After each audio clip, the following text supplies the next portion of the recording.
mean, if I was a multi-billionaire or trillionaire or whatever it is, and I would develop technology, I would develop my own technology, I wouldn't tell anyone about it, I would use it, and then I would gain advantages with it secretly. I wouldn't tell everyone about it. What kind of idea is that? So if I was a billionaire, Machiavellian type guy, I would build my own technology secretly, not tell anyone, use it to dominate, use it to get a monopoly, and then if it was a time where I had to reveal some of my technology for my own purposes, then I would. That's how I think of it. I think of it strategically, as if I try to put myself in the shoes of an evil genius, and that's how I would do it. I wouldn't tell people, I wouldn't like develop these things at the same time as I'm discovering them. You don't do that. It's just totally naive. Let's go!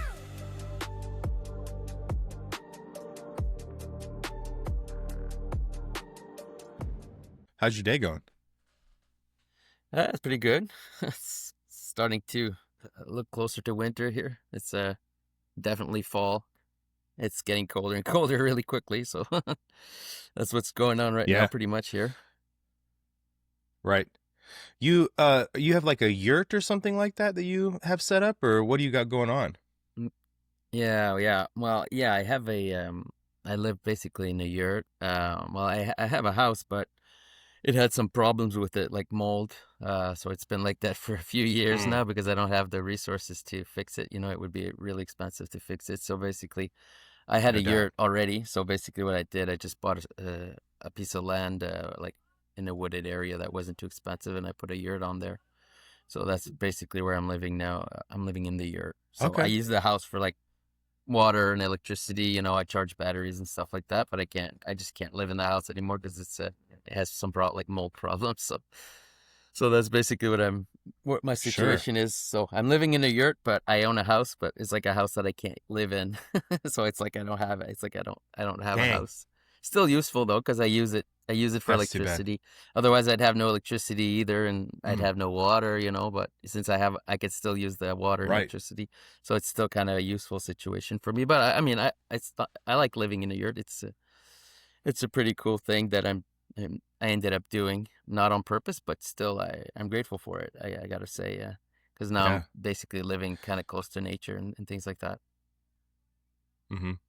And we certainly never know what life is going to throw at us when stuff like that happens, and I'm sure you didn't think back earlier in your life that you may be living out in the woods like that, but it sounds like you found the positives, like you said, being able to be out there with nature, and then I'm sure as far as personal reflection and spiritual connection with God, it's probably one of these things where there's a plus living out there in the woods.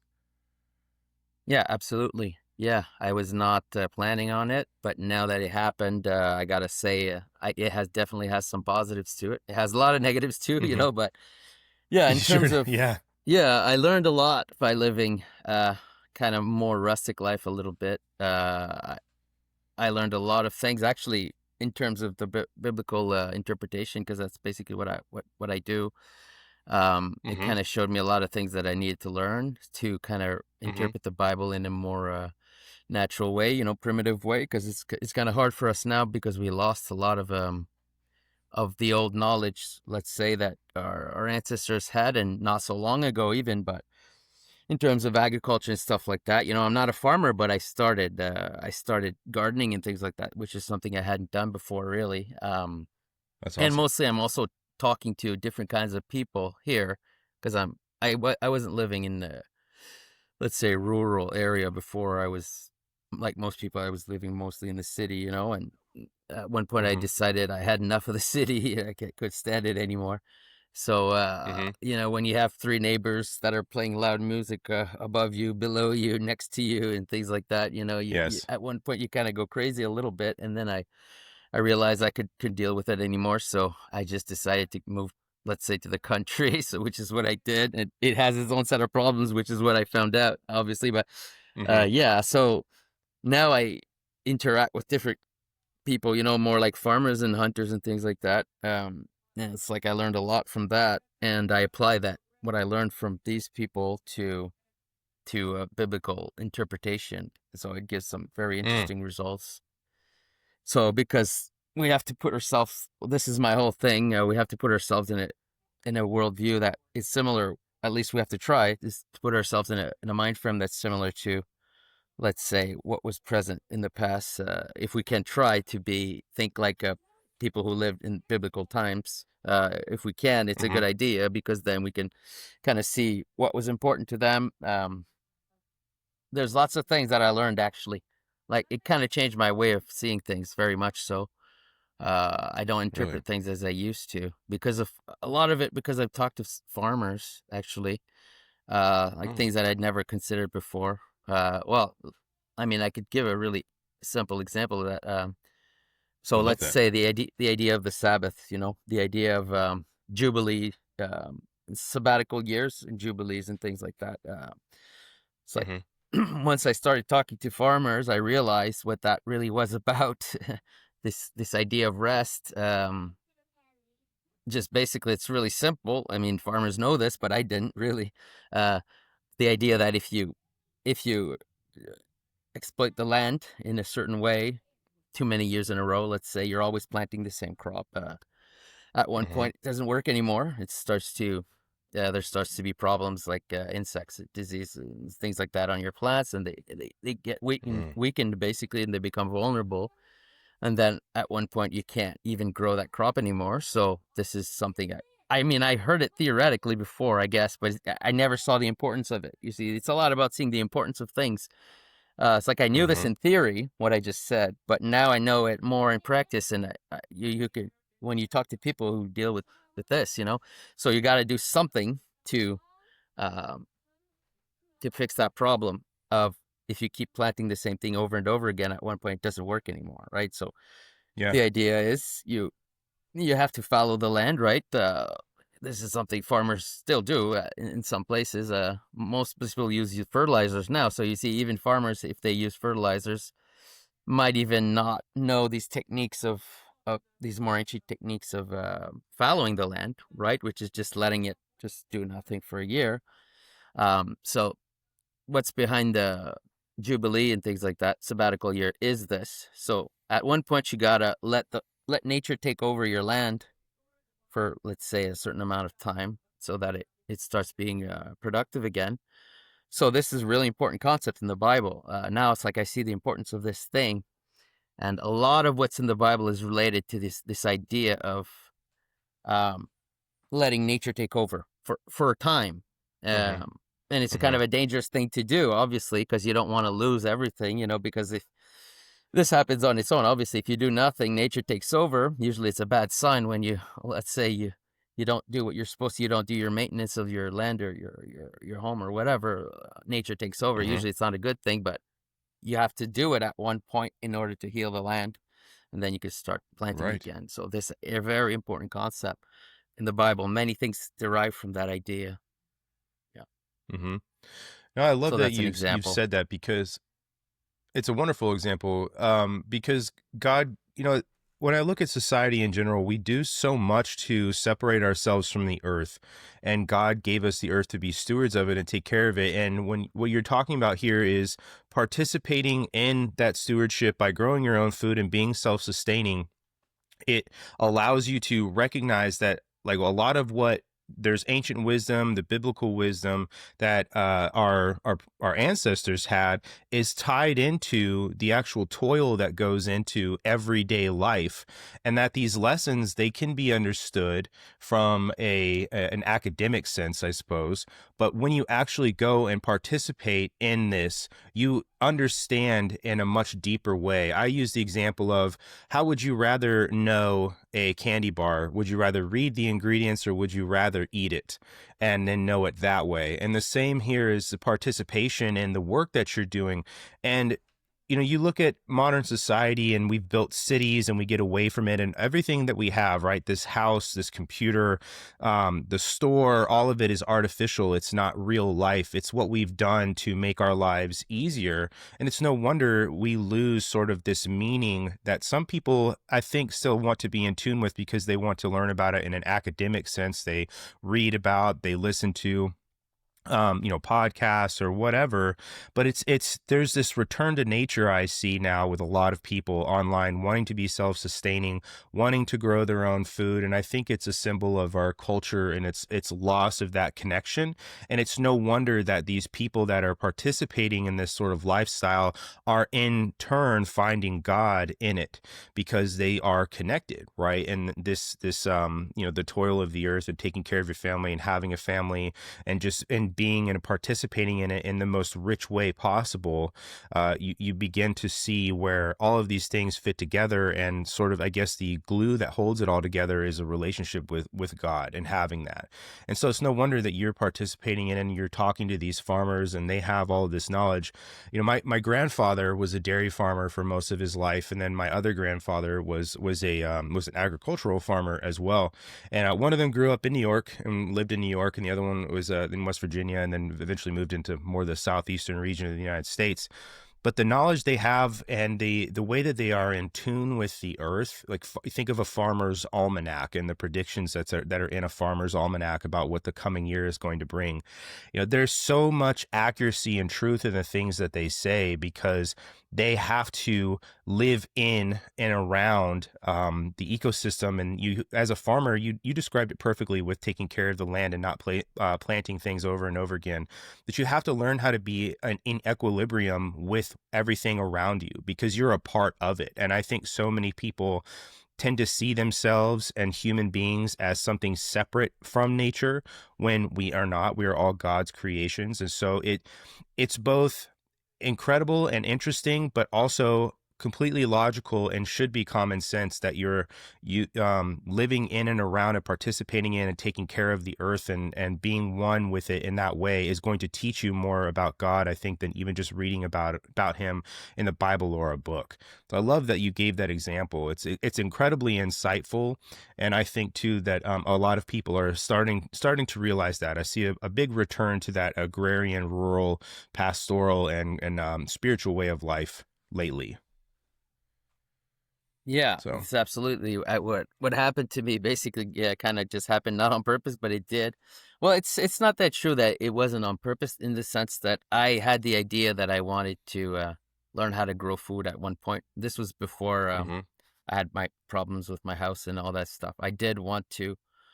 Uh, I wanted to build some greenhouses, basically, and like learn how to grow food. And this was during the lockdowns, the COVID lockdowns. Oh yeah. hmm This is when I guess I gotta say my mind kind of changed a little bit because I didn't like what was going on there, and I saw it was something very shady. I saw it was, to me, obviously some kind of preparation for something else in the future. hmm Almost like a test or something, or maybe putting in place certain systems for something that will come later. That's what it looked like to me. I agree Almost with like a you. training for almost like a training for even war or something, or something like that. It was very strange. I saw some very strange things that was happening I during that agree. time, and so I Do you wouldn't mean say I panicked, symbolically? but I mean just in terms of what they were making us do. Sure. Follow this line in the store, wear a mask. They Oh yeah. invented certain terms, like essential, non-essential. They were putting roadblocks and telling people that they were not allowed to travel. They were saying, and hmm they made systems too that weren't there before. They created some systems for um, contactless payment is what they called it, right? Contactless payment, Yeah. because the excuse or the reason was because supposedly the disease or whatever. But I mean, I could see that this hmm was kind of planned. Seemed like It's it a was dry happening run. on purpose. Yeah, a dry run, exactly. A drill or something like that. hmm And and Yeah. and Well said. to I guess when you do a drill, you do it to see what systems are missing, right? You see what's missing when this actually happens. You do a drill so you know what's the problems, and it kind of looked like what they were doing. So they put in the contactless payment, and they put in all these concepts, of like I said, these words that they invented. They kept repeating. Essential workers, hmm non-essential workers, essential goods, non-essential hmm goods, and that seemed to Common me like good. very planned out. hmm And they started doing some interesting things what I found was Actually, this all happened at the same time as they were installing up here. Anyway, they were installing their um, communication systems, like the internet, fast internet everywhere. So this is oddly Mm-hmm. was all happening at the Like same 5G. time. Yeah, everywhere. Like there was this plan to. Mm-hmm. Even the government was saying it. We have to put this, everywhere, even in rural areas where it wasn't really any fast internet. And it was like, Mm-hmm. why is this a priority right now? Like, isn't this a pandemic? Isn't this a crisis? Why are we doing Mm-hmm. this thing at the same time, which is trying to get 5G or whatever it was everywhere? Like it's a oddly, it doesn't make any sense really. And so Mm-hmm. yeah, it looks like in here where I'm from, they did a digital ID, or like a government a new ID, which was you had to have this ID to go into certain stores and go into certain Mm-hmm. so like they at one point they put out that ID, and then they acted like it's a choice, to have that ID, but then they started Right. closing down stores to you if you didn't have it. So basically the ID was there to say at the door, it would say if you had the the arm ticket or not, basically. Mm-hmm. So I didn't. So I got a weird glimpse, the future. It seemed like when this happened to me, it's like I want to go to the Feels hardware store and the biblical. doors are closed to me. Yes, it did, totally Mm-hmm. did. It felt like a dry run for something coming. You cannot Uh, buy or sell. yeah, exactly. I mean, to me, it was obvious. I tried to tell people Mm-hmm. around me, but no, everyone was kind of like, not really responding well No to what I doubt. was saying. But so what I did, I was thinking, okay, I was seeing what this was implying. Perhaps if they went a little bit further, like if the next time it's grocery stores, Yeah. I can manage not going to the hardware store for a while, but grocery store, if you tell me I can't come in if I don't have this whatever it is, ID or the arm ticket or whatever, well, then Mm-hmm. what am I going to do? So I realized, well, maybe you should learn how to grow food. Maybe you should learn how to Mm-hmm. be a little bit more self sustaining of yourself, which is kind of the idea that I had to build some greenhouses and the idea was to learn how to grow food. That was the basic idea, because I realized I didn't know anything, don't know what I'm Mm-hmm. doing. And so yeah, that was the idea, but then it kind of didn't work out. But then this situation happened with the house, and then it all became just about living in the woods in the yurt. But I'm still learning how Mm-hmm. to garden and things like that, because I still have a land that I could use to garden, which is learning. I Sure. learned a lot from that. So um, yeah, so these are all things that I learned, and I got to be honest, like modified my way of thinking, and since I spend most of my time thinking about the Bible, because it's really my primary interest, um it modified the way I interpreted the Bible pretty quickly in just a few years. I would say maybe 5 years. It pretty much changed Mm-hmm. my way of thinking. But yeah, I had written a book. This is what I should say, though. I had written a book before this all happened. In 2018 is when I published my book. Mm-hmm. So that was like before, basically right before it all started. So it's Right. called The Language of Creation. So that was my book that I published back then. It's a while Mm-hmm. ago now. And I understood, I have to say, I did understand a lot of things from the Bible. But it was one more theoretical thing where I saw some patterns, because my Mm-hmm. background is like more like mathematics, computer science, things like that. Right. That's what I studied in college. So I had really an abstract way of thinking, right? So I kind of developed my book from that way of thinking, and it's like the project that I had was basically I was trying to interpret the Bible using the cosmology of the Bible. That was my basic Mm-hmm. idea. So it's like you read Genesis, God created the heaven and earth, and then you go through, and then it's telling you what the cosmology is, basically, right? This is how the world is Mm-hmm. made up. This is how it was created, but not just how it was created in the past, but how it's made up. This is like the plan of the world, right? It's describing it. So I was saying to myself, I'm going to try to interpret the Bible, all the other stories in the Bible, as if I truly, truly saw the world in this way, in the way it's described in Genesis. So that's Mm-hmm. kind of what I did. and it really was fruitful. It really gave a lot of understanding to me about the other stories, like using Genesis and using mainly the story of Adam and Eve. Very important story to me now. It's like a key kind of. It tells you what the terms are that you have to use later when you interpret.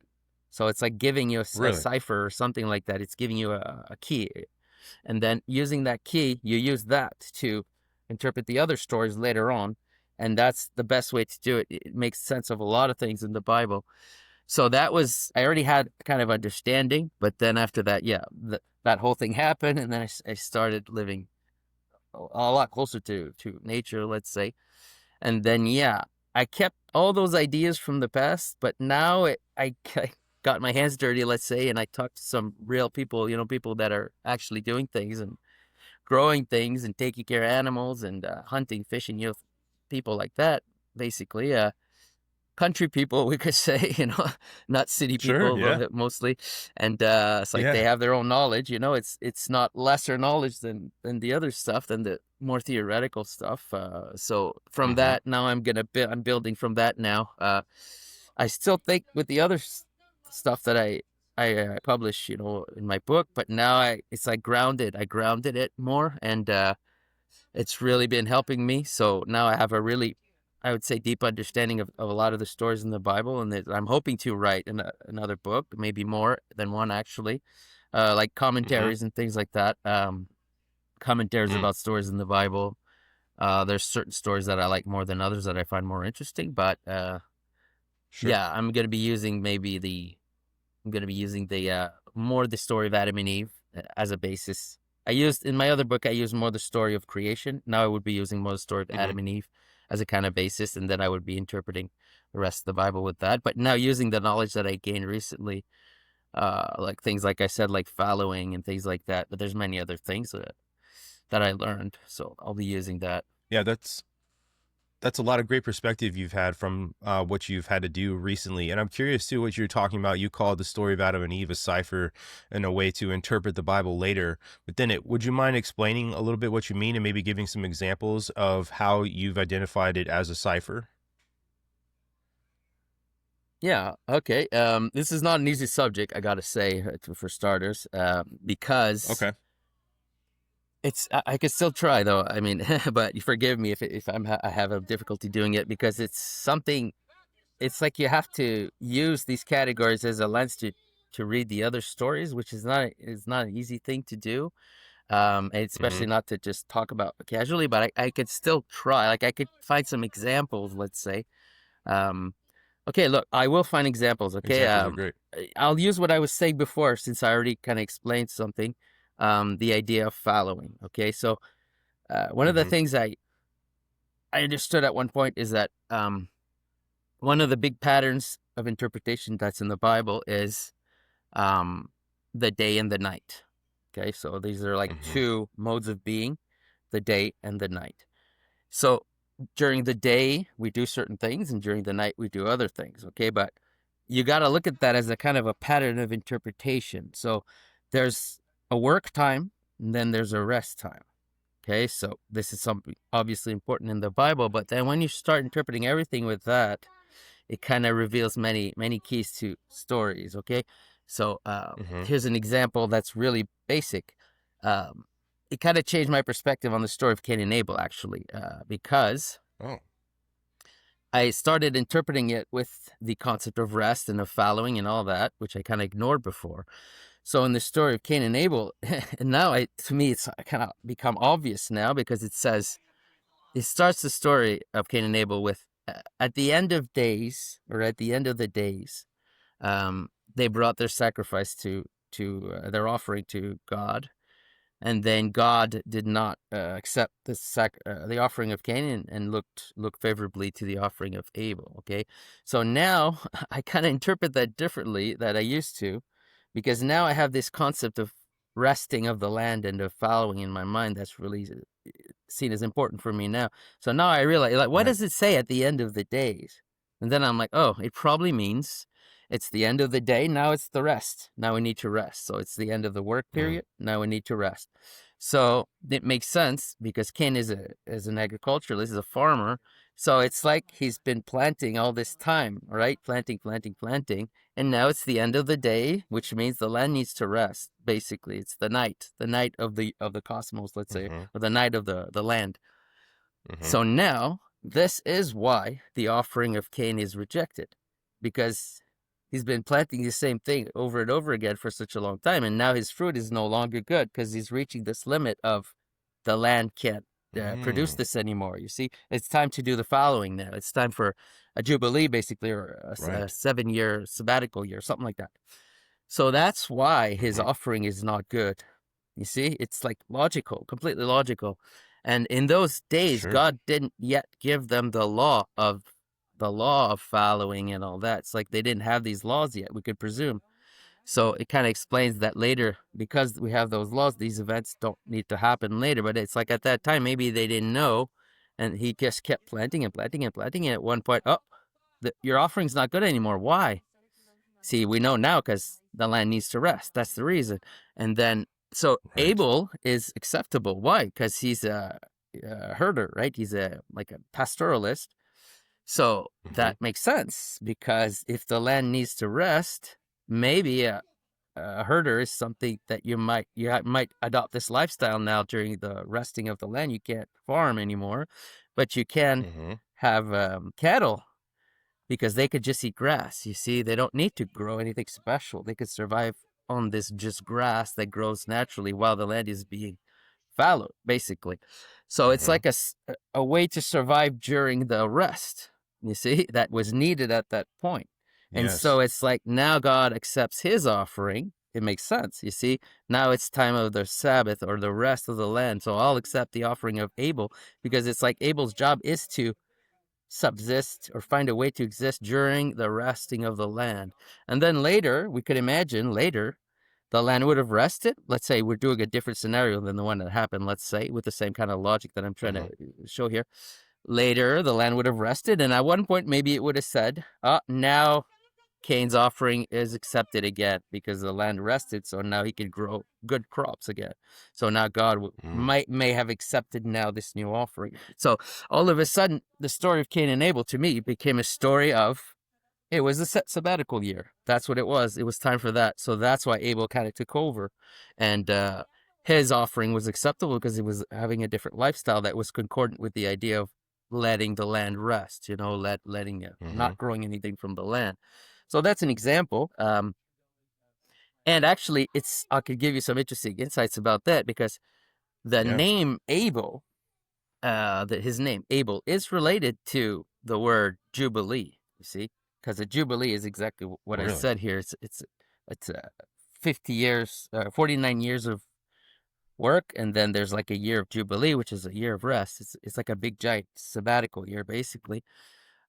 So Abel, his name is the root of the name, let's say, is connected to Jubilee, you see? So it's kind of giving us some hints in there, if you look at the words, you could kind of see.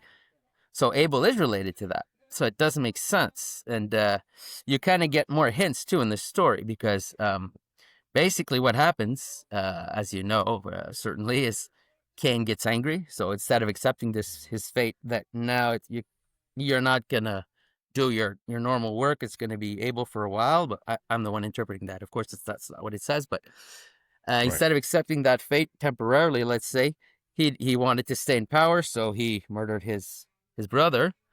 And Right. then what happens? The blood of Abel was drunk by the land. See, Mm-hmm. it's kind of relating the idea also of the land being renewed, because blood is about Right. renewal, right? Blood is about washing and Right. restarting and renewal. It's like if you injure yourself, Mm-hmm. blood flows, and then it heals you. Basically, blood is like a healing liquid, we could say. So we could Right. see it as that. The blood of Abel is the thing that renewed the land instead of what it should have been, which was a time of rest. So it's like a violent way to get the same result. The land will still be renewed by the blood. It reminds us of Christ, obviously, but it will be renewed by the blood, because you failed to accept the renewal that was like a rest, a time of rest. And then Mm-hmm. after that, you see, it's interesting, because then it says, so Cain continues then, builds cities and stuff like that. And then at the end of, I think it's on the 7th generation of Cain, he has some children that are called, what is the name? What are the name? Jabal and Jubal, I think those are the names, and Tubal Cain. Okay. Okay, and that Tubal Cain. means all those names are related to Jubilee. Okay, so Jabal and Jubal is Jubilee, basically. It's the same word. So it's related to Abel. It's also related to what I'm saying. Jubilee is the idea of resting. So it's like now he reached this other period where he was supposed to rest again, like it happened again. So then what happens? And then it says his children are herders. So now you see Cain's children become herders because it's the time to rest. But it's like now it's happening in his lineage, because Cain doesn't exist anymore. So, but it still happens on the 7th generation of Cain. It has to happen where he has to rest. So now his children become herders, and it says the other one is musicians. So that kind of makes sense too. Musician is kind of about renewal and rest and things like that. So very interesting. So this is all stuff that I kind of saw after I understood the importance of following the land. Very important. It's like now all of a sudden I see things completely differently, and all the story suddenly kind of makes just logical sense to me, as if it was kind of obvious, you know. And then basically, then what happens? The flood. So the flood, the word flood is also related to Jubilee. It's the word related to, it's Mabul means flood, and it's Jubal means Jubilee, and Abel is Hevel. It's all related words here. So the flood is the rest of the land, you see? The flood is when the land goes into a resting period. But it's not good because it's like kills us, basically. So because they were unable to do it properly, the proper way to do it would have been for Cain to accept Abel, that for a time Abel would kind of rule, you know, because his lifestyle is about renewing the land. But since that didn't happen, then there's like something else happens. It's like a kind of substitution for it. And so it happens again later. The substitution is the death of Abel, basically. It's like his blood renewed the land, but not in a good way, obviously. And then later there's another period where it's supposed to be a rest again. So then he has his children that are herders and musicians. And then the flood, you see, and then the flood happens. And the flood is like a big, big cosmic rest of the land. So that's when the land goes completely fallow, totally fallow, but in a really deep way, like because the original nature in the Bible is the flooded world, right? Because that's how it starts, right? So it's like at the beginning, the earth was with water on it. So we could say that's like primordial nature, like the ultimate nature or cosmic nature is flooded world. So it's the idea of returning to the land, but now it's like a big, big, big scale, you know? So it's going back to the nature, the original nature, which was just flooded. So this allows the land to rest, basically the flood.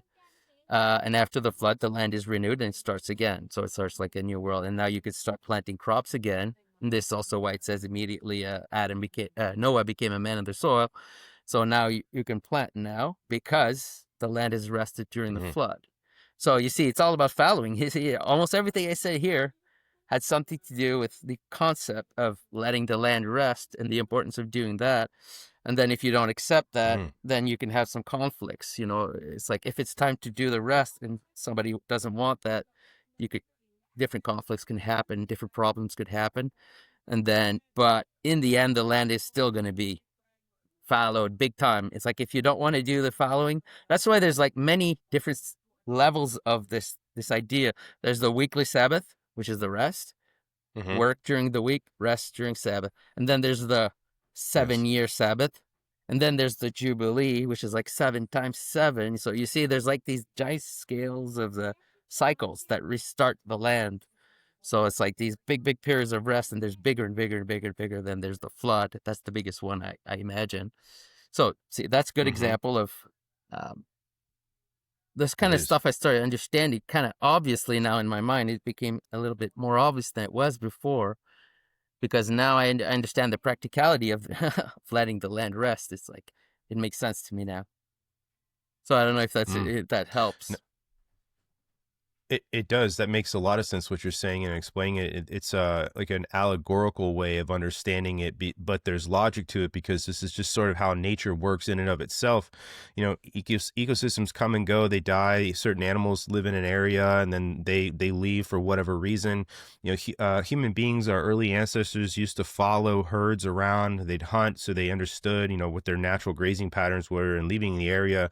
Then we have seasons, which is also a renewal, right? You know, you have the death of nature through fall and winter is there's nothing, right? And then you have the spring, it's the rebirth and renewal, and the summer is the height of all of that. You know, it's the brilliance, so to speak, of our seasons. The sun is bright, everything is fertile and growing, and you know, it's just sort of that's everything. And a theme in the Bible, of course, is God's you know, God's timing and understanding. There's so many times in stories in the Bible where God makes people wait and understanding that they have to wait, and this will happen in the course that it's meant to happen in, and that, you know, you understand that you have to have patience and understanding that you don't understand what God is trying to do in the moment, but you will once you understand and have patience for God's timing. And I think that you even up front immediately in the first book of the Bible, you've found that this theme has a root deeply in not just the creation story, like you said, is a sort of like original state of the world is covered in water. And again, this happened when God cleansed the earth, understanding, you know, that there were not good people and just a few that he rescued in Noah's family. And this is just, it goes back to the conversation we were having at the top of the episode about human beings and how far we've come away from this original understanding of who we are and meant to be and supposed to have this commune with nature. And that was a way to understand God, because you had to work in and be in the environment that he made for us and made us stewards of, you know. And I really enjoyed listening to you. I think your example was perfect. And I just wanted to say too, if I could just go back to talking about lockdown. I was in Germany when that happened. I was still in the Air Force, and I was actually not in the U.S. for the majority of that period of time. I moved back kind of near the end as things were opening back up mostly everywhere. And to your point about the dry run thing, I wanted to say, but I didn't want to interrupt you, your explanation of Adam and Eve. But the Germans and Europe in general locked down, it seemed, so much harder than the United States. And the control that they had over people's lives and traveling, there were doctors and police walking around in neighborhoods in Germany, making sure that you were quarantined. It just was, it was much more stringent, I guess, than what I saw in the U.S. Even in places like where I live now, California, which is one of the states that locked down the hardest. The Europeans tended to lock down a lot harder. And when you look at what's going on there now with the amount of government control and censorship that they have, and if you tie it back into this dry run, Europe, I think, is almost further down that road, down that path, I guess, of authoritarianism than the U.S. is. Though, you could argue about us catching up in some regards. We don't have nearly as many issues as Europe does, but I just wanted to support your framing that this was a dry run for something, because I could see it very much in Europeans. And the other thing I wanted to say is that Americans don't do well with the idea of the common good, and we don't like that idea of the common good, because typically that means that, first off, not everybody is going to agree on what common good means. And when you have somebody or a group of people with the power that have determined what common good means and you don't align with that, bad things happen. There's plenty of examples in history of how that plays out. But Americans see themselves very much as individuals, and I think Europeans tend to see themselves more like a collective. And I think that that's why it's easier for this idea of the common good and the sort of the relinquishing of personal liberty for security that tends to happen over there, that I see more often and did see more often. I just want to quantify this too by saying I lived in Germany for twice for about 10 years. So that's the majority of my experience with Europeans in general. But that there is sort of this, there's an allowance for the abdication of personal liberty for security for the common common good for everybody else that Europeans seem to have more intrinsically than Americans, who definitely refuse that and don't want anything to do with it on its face for the most part. I think that's a more American value than it is a European value. Just wanted to support your notion there. But um, earlier when we were talking on the phone or texting, you had mentioned in this sort of vein about lockdown. You talked about 666 or the mark of the beast. I was really interested in hearing your perspective on that. And did you, correct me if I'm wrong, did you watch the episode that we did with Pastor Eric Hambrock on eschatology? And there was two episodes. One, we talked mostly about his experiences with exorcism, and then also we talked about Israel and eschatology from that perspective. Was that one that you had watched? Yeah, I think it was, but I think it was a while ago, right? I'm pretty sure I did Yeah. watch it. I can't Okay. say I necessarily remember everything, though. No, that's okay. I was just curious to get your take on what you meant about your interest in like 666, the mark of the beast, and then if how that tied into maybe this whole idea that seems to be coming up now about how we're rapidly progressing toward the end of the world, or in biblical times, the revelation.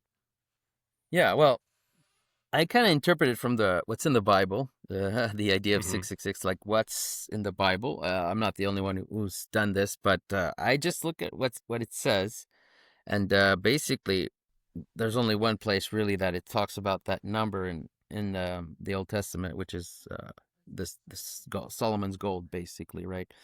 It says Mm-hmm. Solomon had a navy, and then he got 666 talents of gold every year, okay, from that commerce, which is sea commerce, basically. So it's like international commerce, which is already says a lot about the nature of this thing. So it's Mm-hmm. international commerce is different from the taxes that you get from your citizens, right? It's so it already gives us some information about this number. What's the meaning of it? So, but there's, I think, a lot of information in that story just because it says, I mean, if you're into conspiracy theories a little bit, I think you guys are, so that's Sure. fine, because you We are. never You know, go right ahead. sometimes there's things you can't say or not. But You can say whatever yeah, you want here. all Yeah. right. If it says in the text, it says pretty clearly that this whole scenario of 666 golds is related to Hiram. So it's Hiram and Solomon. So Solomon represents, let's say, the empire at that time. It wasn't an empire, but the kingdom of Israel. And Hiram represents something else. So it's well known that Hiram represents Freemasonry. Basically, it's the leader of Freemasonry. It's like the archetype of Freemasonry. It's easy to see Mm-hmm. in this text because he's the one who helps Solomon build the temple. He's the builder of the temple, basically. So Solomon, in conjunction with Hiram, builds the temple. Okay. And then right after it says, and Hiram also helped him build his navy. And his navy was for commerce. See, it's not a war navy, it's a commerce navy. And so he got 666 gold talents every year from his commerce, his international commerce. So if you look at that, I mean, to me, there's lots of information there. If you want to play around with conspiracies, I mean, there it is right there, isn't it? It's Freemasonry Yes. and Israel kingdom together, making Yeah. the temple and making this international. It's like a wider net, It's like you get resources from the whole world, basically, and with Mm. that, you build your empire. Because not every empire does that, right? I mean, not every kingdom casts a large net like that and does international commerce. Some do, some No don't. doubt.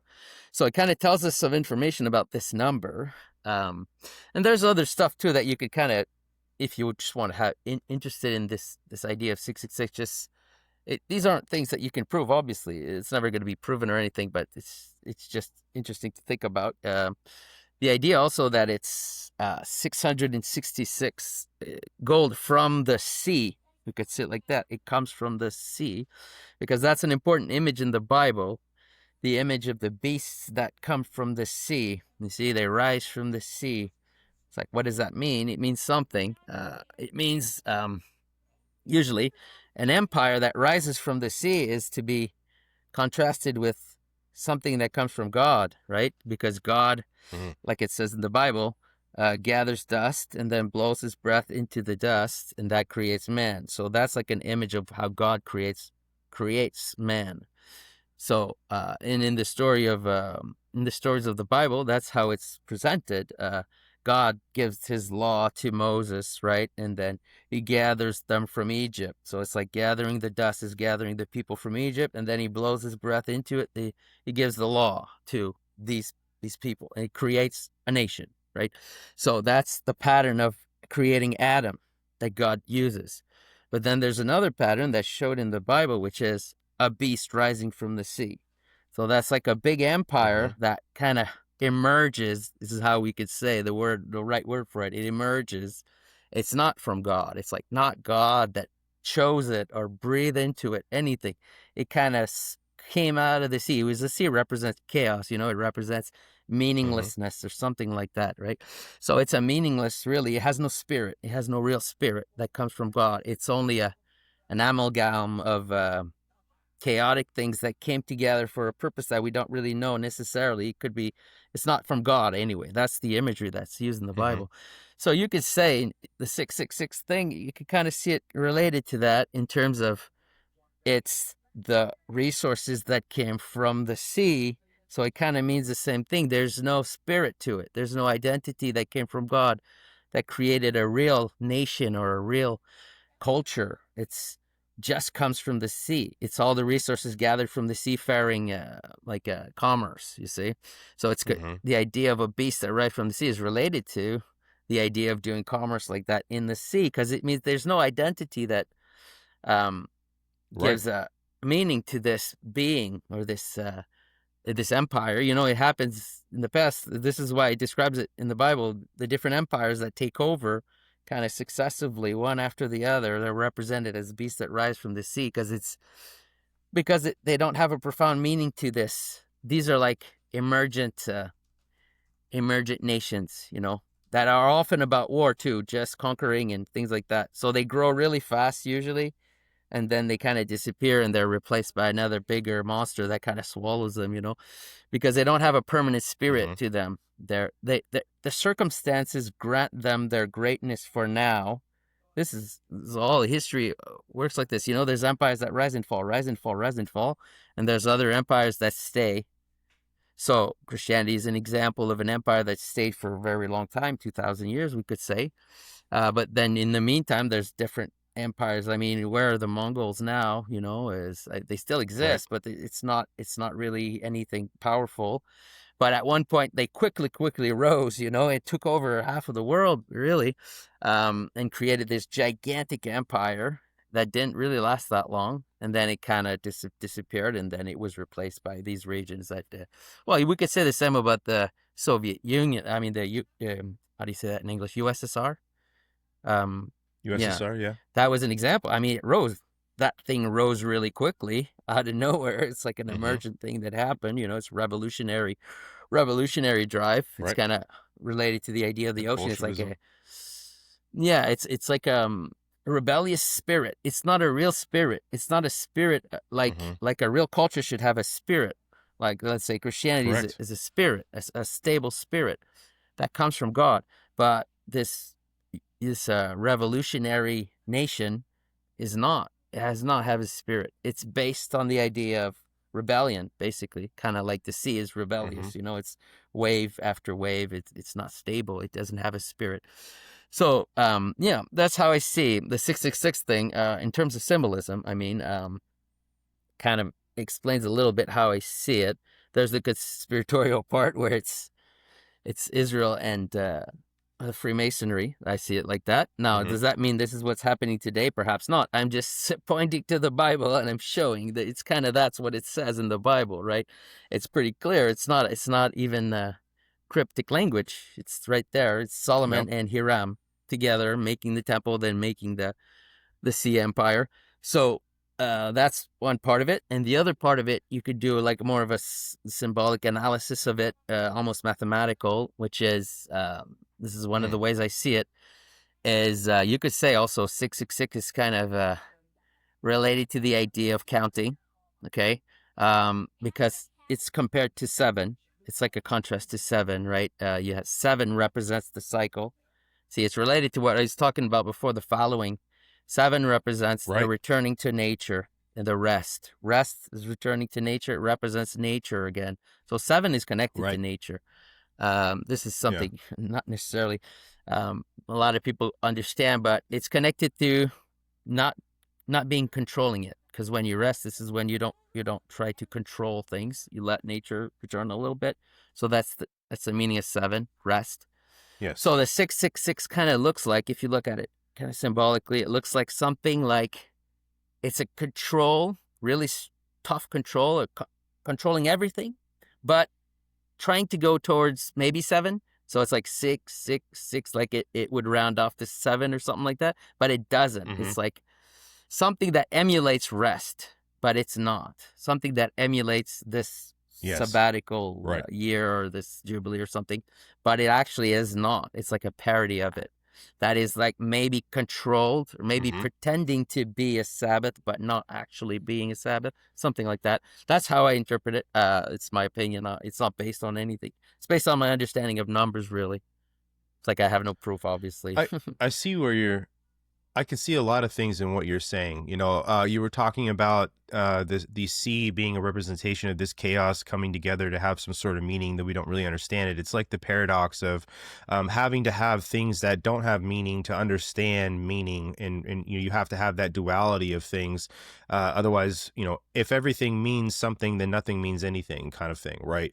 But you were talking too about like international commerce, and I look at it now as through this lens of globalism, because too you were talking about having to have a purpose or having to have a sense of yourself. And I see it as almost this comparison to the concept of globalism, how we're all like a global citizen and for the common good, and then there are the nations who have their own identities, and that we have to have a set of agreed upon principles, we have to have a belief system, all these things that hold us together and have that coherence and continuity. And the idea of globalism is to take that away, and part of that is are things like the World Economic Forum and the IMF, all of these things that exist for global commerce or philanthropy, or they mask themselves, I think, in this idea of philanthropic purpose, even though I don't see it as philanthropy. But that's kind of how I see it through the modern lens, is if you were to look at it that way, that this idea of 666 and coming from the sea and the idea of international trade and commerce being the vehicle for that, I see sort of this battle that we have right now going on between the idea of globalism and still wanting to maintain a I guess a global order of individual states versus having one world government or whatever, which I think so many people are trying to have. And then two, you're talking, what you were talking about earlier as well made me think of you were talking about 666. So I thought immediately of Peter Thiel, and I thought about have you heard about how he's had this whole lecture series recently on the Antichrist? Have you heard of that? Yeah, I've heard a little bit about it. The idea that the Antichrist is someone who doesn't like technology, which to me is the exact opposite. Right. I mean, to me, it's not. I agree. If you kind of heard what I said before, the idea of rest, right? The idea of following. It's kind of the opposite of a technocracy, really, when you do the Sabbath thing or the rest thing. But it's like, it doesn't sound like you got to control everything and count everything. I mean, I think 666 is related to the idea of counting everything, which sounds a heck of a lot like what's going on now. If I look, just generally looking, it's all about gathering data. It's all about surveillance. It's all about IDs and stuff. You need ID to do everything. You need to. It's like there's checkpoints everywhere, well, now it kind of calmed down since the COVID stuff, but yeah, everything is controlled and monitored at all times. And I think there's probably going to be more than that. I think every single transaction that we do is going to be counted, like monitored and counted. And I'm talking about absolutely everything. Like, you just buy it. toothpaste at the store, and it's gonna go in a system that's gonna be used to make models and things like that. It's always gonna be about prediction, controlled prediction in order to control, in order to always be. It's about stability. It's about creating a stability that is totally artificial, which I find kind of interesting. It's like surveillance in the sense that, everything we do is going to be fed in this machine.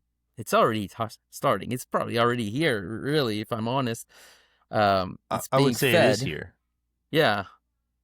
Everything we do is being fed into this machine. Yeah. Sorry. Mm-hmm. No, it's okay. I was just going to say that this idea of data sovereignty that people are so worried about, I think that's over. I think so much of our data has been, sucked up, vacuumed by, corporate or groups like Google and Meta and whatever else you want to come up with, that this sort of dossier that they can build on you as a person that already exists. And to kind of prove that, there was a lawsuit that went on either last year or the year before. There was a family who had a teenage daughter, and she was pregnant, and the parents did not know that the teenage daughter was pregnant. And she started getting targeted ads from Target. They were directed at her based on her search history and things that she was checking out on social media, that the algorithm or whatever that was deriving and storing her data and making a determination on her was able to predict accurately that she was pregnant as a high school student, and then send her targeted ads. And her parents found out about this and figured out that she was pregnant through the ads she was getting for maybe prenatals and some other like aftercare for pregnancy, and they actually sued Target and won. But I think that that's a very small, and maybe it seems like sort of like a benign way of explaining this, but everybody has preferences online, and your data is consumed, and it's put into this algorithm that is trying to sell you stuff, which goes back to your point about commerce. And this idea of taking all your data is pitched at you anytime you go online and you agree to terms and conditions. It says, well, we're collecting this data so that your experience on our application and the ads you see will be more geared towards your preferences, right? And that's obviously not the full truth. There's some sophistry in there with that, but they use it, and I think that the point is to do exactly what you said, and to build this dossier on who you are as a person. So it will collect, and I think it already does collect. You purchase a certain type of toothpaste, you purchase a certain type of clothing, whatever it is that you buy all the time, and then they have this and can create it about everybody individually, and it just feeds whatever these individual corporations have that we all know is already going into these LLMs, from OpenAI or Anthropic or whatever, and they understand how human beings are very well and can explain things to you. Like, I don't know if have you ever used like ChatGPT or anything like that? Yeah, just to test, just to see, actually, really just to see how weird it was. Yeah. Right. Well, if there's people that use it a lot all the time, and I see these videos people do where they ask it to tell them about themselves, and the way that maybe they don't even share a lot of deep personal stuff with it, but it will come back and it'll give them this almost scary level of understanding about who they are based on the things they've asked it to explain or search or whatever. So I think that this, what you're talking about, I think it already exists and is here, and I don't buy this idea. Excuse me, sorry about that. I had to sneeze. I don't buy this idea that it's all just for consumerism. I think eventually that it has become a way to understand human beings as a way to sort of carrot and stick us into certain behaviors, good behaviors for the common good. And I think that China has become a great example of that. If you look at the way that the social credit score is used in China, if you look at the way that everybody is on WeChat, everything you do is on WeChat. You bank on WeChat, you social media on WeChat, you shop on WeChat, you search for information on WeChat, and then then they have, they're so insulated from SWIFT, the like international banking system that the United States dominates. They have SIPs, and they have to all use the Panda card there. So like their money is completely and totally controlled as well. And it's, I think the Chinese are sort of this, the CCP, I should say, not necessarily Chinese people, but the Chinese Communist Party is sort of this model that I feel like, the globalist, I guess, agenda wants to follow, because the CCP has done such a good job of insulating people away from the internet. They have their, the Great Firewall sort of prevents this pervasive and toxic, I guess, mind rot that exists online that Americans see so often. And then they have to go through Chinese Communist Party approved pathways to get information or to order food. They can turn off, your money.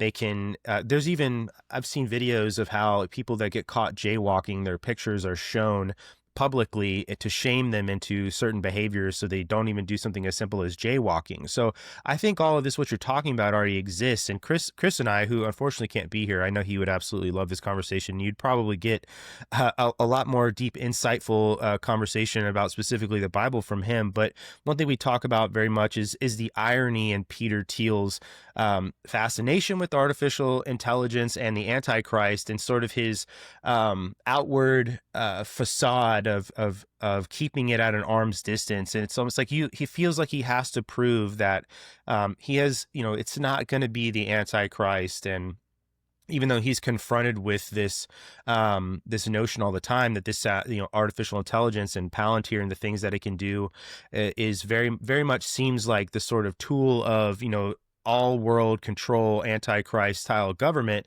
but he wants to do his best to keep it at an arm's length. And when people behave like that, it reminds me of my children who try to prove to you they're not doing something, but in their attempt to do that and they're over explaining, it only really just predicts their guilt. Does that make sense? Yeah. Oh yeah, absolutely. Yeah, of course, because nobody asked. When people start talking about things nobody asked, exactly. It's usually not a good sign. It's like a bad liar tells you what he's not doing, right? Someone who doesn't know how to lie is going to tell you what he didn't do. I didn't do this. What? What are you talking? Oh, yes. You did do it. Okay, thanks. Right. Yeah, basically that's what guilty. It is. Yeah. You have to say it, and you think people are suspecting you or something, so then you say you're not this thing. And it's like, okay, why are you saying that? Is kind of weird. Yeah, no, it's obvious. No, to me, this is just my opinion. I don't have proof of anything, but they're building the beast system, whatever that is. It's going to be something that's going to control everything. I agree. It's kind of obvious now. I feel stupid even saying it because it's so obvious. People have been predicting this for a while, really, and now it's happening. At one point, a lot of people were talking about this in different churches. The idea that they were using computers, and the whole 666 beast system thing was going to be about computers. And then, interestingly, that kind of disappeared when it was time to talk about it. Then nobody was talking about it. So I kind of find that interesting. At one point, a lot of people were talking about it, and then, whoops, stopped talking about it, and then it happened. And now it's like there's nobody there to point it out almost. It's weird. It's convenient or whatever. So, yeah, to me, it's absolutely obvious that what's going on is they're building some kind of beast system, whatever that might mean. And it looks like it doesn't look like they're telling us we're building an AI god. That's what they're telling us. Right. It's not like we don't have to do conspiracy theory anymore. They're saying what they're doing. No. We're building an AI god. So, and then when you say that that's what they're doing, they say that it's not true, but you just told me you were going to build an AI god. It's like, how come if I repeat it negatively, you say positively, we're building an AI god, and then if I just repeat what you said, but negatively, what? You're making an AI god? No way, I'm not doing that. No, you're crazy. Right. You're a conspiracy theorist. We never said that, but you just said it, man. Sorry, I'm not stupid. So they're building an AI god, and that's what they're doing, and they probably already have it, if you ask my honest opinion, because, this is how I think about it. I think strategically. If I was a multi-billionaire or trillionaire or whatever it is, and I would develop technology.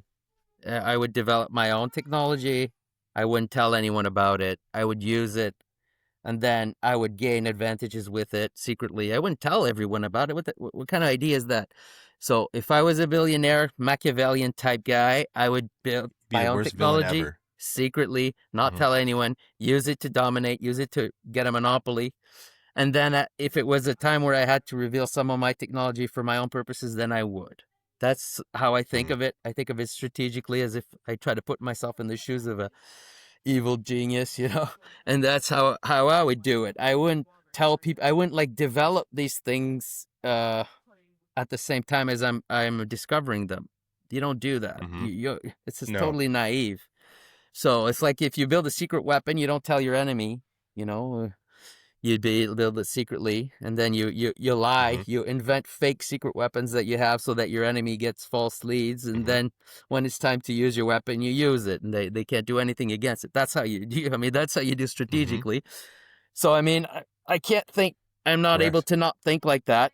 So to me, they might already have this AI god that they keep talking about. That they keep talking about as if in the future. I don't know. Who knows? I mean, if I was them, smart, like Machiavellian type guy, that's what I'd do. I'd develop my AI god, and I wouldn't tell Hmm. anyone, and then I'd use that AI god to win. And then after that, I might tell everyone, well, now you're going to have to worship this AI god. Sorry. No, just not like Hmm. you have a choice. You're going to do it. So that's what it looks like to Hmm. me, but I have zero proof of it, obviously. I'm just using Of course. my snake mind, my strategic Yeah. mind, and that's what I come up with. Well, I see it too as this as humans hubris, right? It's the artificial intelligence I see too as sort of this like digital Tower of Babel. Human beings are creating something to that's godlike to, attain to this like higher state, so to speak, of whatever you want to call it. AI is going to be this great conduit for world peace and decisions objectively, and you'll be able to use it and install it in governments and make smarter decisions. But anytime that humans have tried to make something like that to be like God in that way, God created us and we're creating an artificial intelligence. It's really easy to see that jump there, but that it never goes well and we're always punished for it. And there whatever comes from that punishment will be devastating. Just like what happened after the Tower of Babel, no one could speak to one another anymore. There were the different languages, and we're divided into different groups, and it failed ultimately because humans can't be like God. We have to be who we are. So I see AI sort of as this digital Tower of Babel personally. Yeah, yeah, I agree. Yeah, it's absolutely related to the story of the Tower of Babel. And I think the idea in the whole Bible, basically the idea often is that there's a plan, right? And then God has a plan, let's say. God has a plan. Mm-hmm. And then humans want to implement a similar plan, right? In when they want. And then it's often similar to the God's plan. It's kind of interesting. But they want to do it on their terms, and they want to do it in the time that they want. And then God is like, no, Mm-hmm. you're going to do it when it's time to do it. It's like when the fruit is ready, then you eat it. You don't eat it before it's ready. It's kind of something like that. You might want to Mm-hmm. eat the fruit now, but it's not ripe, so don't eat it. But I want to eat it. Okay, eat it. You'll be sick. Whatever. I mean, it's like I want you to eat the Yeah. fruit. You want to eat the fruit. You just don't want to wait the time it takes for it to ripen. So Mm-hmm. you'll eat it before it's ripe. You'll get sick or something, or you'll find it disgusting. And that's your lesson. Just wait for it to be ripe and then you eat it. But it's kind of something like that. So I think the Tower of Babel is that. It's like they wanted to build a world empire, basically, which is not wrong in itself. Why is that wrong? It's not Mm-hmm. wrong. The way it describes Adam and Eve, it describes like humanity is one together in a garden. There's nothing wrong with that. Obviously we want to be all at peace, and we want to have a governance that's, let's say, in common. We don't want to be always Mm-hmm. fighting forever. That would be kind of ridiculous. But we don't also want to make a fake version of it, or an incomplete version of it, or a faulty version of it. Also, we don't want that, but some people think they can make it happen on their terms. So that's how I Mm-hmm. see it. I absolutely see it. The Tower of Babel, definitely that's what it means. So it's like they tried to do the plan too quickly, and then God kind of gave them a lesson. It was like, no. And then after that, the rest of the stories in the Bible are basically that plan happening on God's terms and in its time. And that's why Abraham is all about waiting. Abraham is like just not doing much, he's wandering around because he's basically waiting for the time, he knows that you had got to wait for God's time. And so God tells him the plan and he's like, okay. And then 100 years later, or something like that, then it happens. But he was able to wait, and that's why Abraham was chosen, we could say, because he had this right way of thinking where it's not me that decide, it's not me, it's God, and there's a time for everything, and God tells me the time, and so it's something like that. So, I mean, I don't think it's wrong to want to build a world government, really, but I think it's wrong to want to do it on their terms, and that's what they're doing, clearly. So that's what I see anyway. The idea that the Antichrist is going to be against technology, I think, is ridiculous. I agree. I think it's the opposite. I mean, I agree. That's exactly what the Antichrist or the demonic forces on Earth would want you to think. Right? Is just a deception that this is not going to have anything to do with it, and it makes me think about technology in general. And I was just speaking with a private investigator from the state of Texas, and we were talking about some of her investigations into these online decentralized satanic cults that exist that target kids. We were talking about their names are 764, this group, and then 09A, the Order of Nine Angles. And you look at technology and these chat rooms like Discord or Twitch or whatever these kids get into because their parents aren't paying attention to them, and you start to see the evil things that happen, and convincing kids to harm themselves, convincing kids to go and commit school shootings, convincing kids to do terrible things to their pets. All of this, it's evil, right? And I just reject this premise, I guess, that technology and, artificial intelligence, I guess, as well, and inside that technology, but that technology isn't the vehicle of the spiritual evil that I think is honestly consuming. It seems to be getting worse, this consuming of the world right now, and the pervasiveness of that evil seems to be using the quick way that the internet connects people, and the way that you can reach out and touch somebody in that regard, because the voice you have online is something that nobody ever throughout history has been able to do. Somebody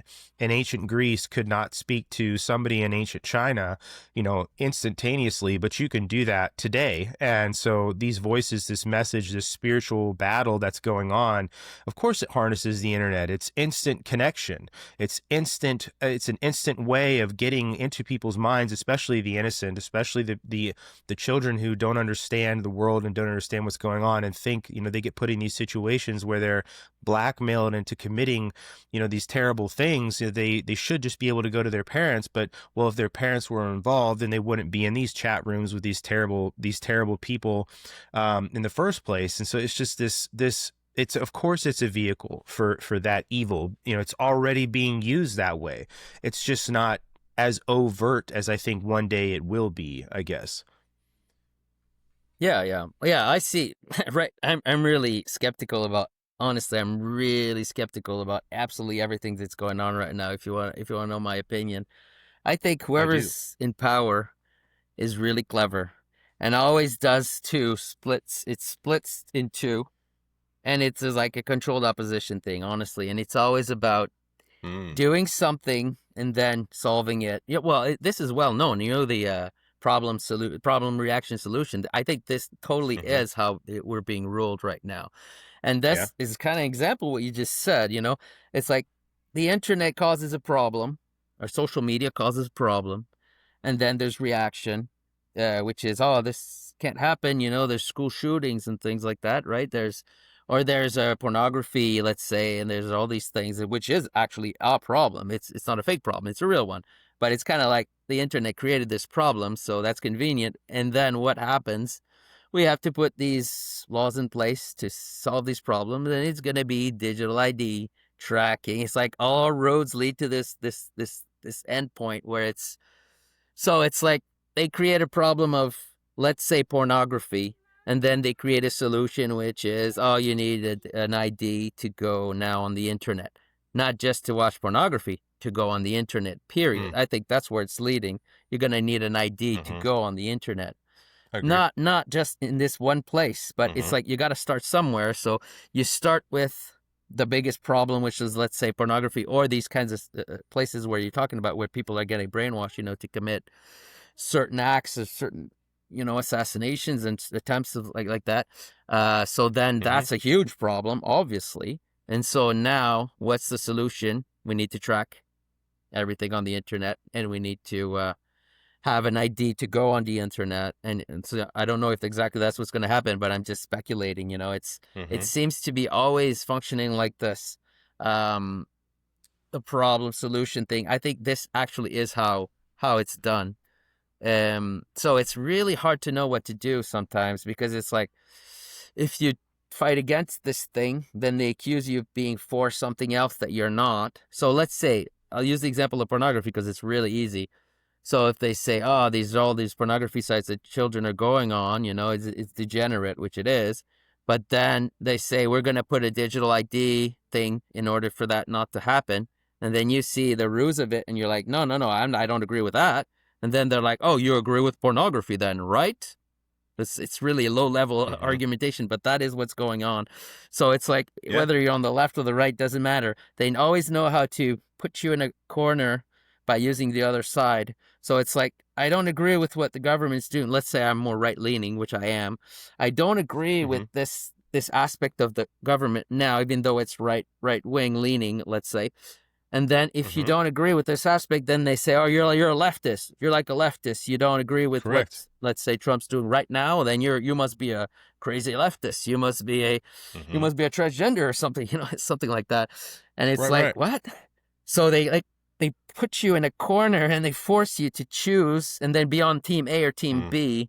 And then if you disagree with anything team A says, then they accuse you of being on team B. And then it's back and forth like that. And I mean, it's really hard to know what to do, frankly, to fight against this type of governance, because it's really clever. It's absolutely clever. It's so interesting to hear you talk about this, because we do a live show also. And over the last couple of weeks, I've talked a lot about this, but mostly from the online sphere. And I talk about the decentralized networks that are bot farms and misinformation farms. And I've used the example of like a very, very large Russian operation that happened. It was called Doppelganger, and then one from China that was called Spamouflage. And the Doppelganger one from Russia was mostly these AI supported bots that were going online just to be contrarian and argue with people, and they could mimic American behavior, right? And then the Spamouflage Chinese one would do the same thing, but it kind of took it a step further, because it would insert misinformation online to sort of muddy the waters and let people argue on their own, sort of create that combative discourse by introducing BS online. And so I've talked about that. And I've first off, I have an audience, I think, that is, a lot of them are a little bit older than me. And so not all of them have this, deeper understanding, I guess, of the internet the way like a millennial or a Gen Zer would have, and just how much, what happens online is fake. And you're probably familiar with the whole dead internet theory thing. Yeah. And there's a lot of that's very true for sure. But I have tried to paint this picture of what's called like factional warfare. You said team A and team B. I use team red and team blue. And because, obviously red being right leaning and left being blue leaning. And I use this idea that when you exist online all the time, that you are 100% meeting up with these bots that are trying to keep you in this loop that you're talking about, where you feel like every time you introduce an idea and it's met with conflict, that because you don't like that conflict, you run right back to this sort of tribal anecdotal belief that isn't necessarily your belief, but it's safe there because people there agree with you. And you can have this sort of communal belief that is really sort of communal unbelief, because not everybody thinks the same way. And so you have both of this happening on the left and the right. And Aristotle actually wrote, it's a series of books. It's 6 books. You may be familiar with, are you familiar with the Organon? Well, I've heard the name, but I can't say that Okay. No, not really. So it's okay. Yeah, I'll talk about it. Aristotle's Organon, like I said, it's a series of six short books that he wrote. And in it, it's essentially a treatise on understanding how to communicate. And in this, it's so relevant today. It's kind of scary. I talked about this last night about how, the people like Aristotle didn't have the infrastructure that we had, but they have the foresight to write all this down. So we have the advantage of learning from the mistakes of the past. But one of the things he talks about most is syllogism, and the idea that you have to have agreed upon premises to understand one another and have conversation. And then the idea of sophistry is almost like a God of the gaps argument, right? Where somebody presents you information and there's gaps in that information, and you use those gaps as evidence of something else. And really, gaps in information shouldn't lead you to conclusions. They should lead you to more questions. And that's sort of his point in this in the Organon about having dialectic, and that dialectic should lead you to question what you're being told, and sort of coming back to these understood premises on what is true, and then having a conversation that's driving always towards the truth that you understand, and then not retreating from when your idea is met with another opposing idea that you should, like, let's say you and I are debating, that we should be willing to have that, because what comes out on the other end is a more refined product. And that's that dialectic, right? That we, it's sort of like a blacksmith beats the impurities out of a metal. Debate beats the impurities out of ideas. And if your idea holds up to that scrutiny, you have a good idea. And so that's what this conversation is that he's having in the Organon. And I am encouraging my audience to get offline and have more conversations with one another. And I will be totally, totally transparent that this conversation was 100% spurred on, this specific one for me, by the assassination of Charlie Kirk, because I think that we lost a very important person in the the sphere of debate and open communication in that way. And I want to teach people how to have those conversations again. It's become very hard to, because the epistemologies that blue team and red team use now aren't even the same anymore. There's this semantic overload that the left has become so good at. Words are violence. Inequality is proof of oppression. Racism is the worst it's ever been. And people believe that, and people see these things and they think, oh, wow, well, this is true, so then this must be true, which is also a fallacy, because something can be true at one point, but not true in another instance. And, they get caught in this it's sophistry really at the end of the day, but they get caught in this, and it's so easy to happen online. And again, I'll use the example of Charlie Kirk. You go on X, I'm sure you've probably seen, there's 100, especially vet bros, like veterans, who, trying to use their experience they've had through maybe the global war on terror to say, well, here's the narrative, and because there are gaps in what the FBI has released, and certain things that have been said by maybe Kash Patel or whatever don't make sense. Well, I'm going to fill in the gaps with all of this anecdotal evidence and present you an actual truth, and they call it that. And there's so much of that that's going on, when in reality, all those people are doing is muddying the waters and making it harder to get to the truth, because now first off, you should be questioning, an institution, and certainly like an institutional narrative, and wanting to understand and get to the truth. But this sort of erodes to the point where you're black pilled and have no trust in anything that's said. And I'm sorry, but if you're not involved in it, how can you know what's real and what isn't real? And, there has to be a certain level of credibility that's given to, like law enforcement in this example, and the ongoing investigation, to say, like, it's fair that we understand, and you should talk about the things that don't make sense and demand the reality and the truth of those things. But it's not helping to fill in those gaps with things that aren't necessarily truth, and presenting them as truth, because then people start to believe this stuff, and it becomes their reality, and it's now their lens of which they're viewing all of this through. And then that becomes the same lens every time something happens, right? It's now, well, this is a lie, this is a lie, this is a lie, this is a lie. And I'm going to now come up with my own set of facts in my head based on my, cognitive biases, or things I've seen online that I can't verify, but because they align more with my beliefs, I'm going to ascribe them to truth. And that's this problem online, right? And I try to use the organon as an example to say, hey, go read this, understand how to have a true dialectic, understand what syllogism is, understand what sophistry is, and force yourself to have conversations and let your ideas be confronted with different ones so that you may refine them and come out the other end with something better. That's what people should be doing. You're not arguing with a real person online. There's a greater than 50% chance that you're not. You're arguing with a bot that's going to keep you in this sort of loop where you're confused and angry. And if you're confused and angry, you're not seeing things clearly. And that's, so when you just said that is something I have so much passion about. I want people to understand that they should be having conversations and talking and driving towards the truth, and questioning is part of that, but accept only the truth and nothing but the truth. And the threshold for truth should be a demonstrable truth, not something that is a truth derived from just your emotion, you know? Yeah, absolutely. That's for sure.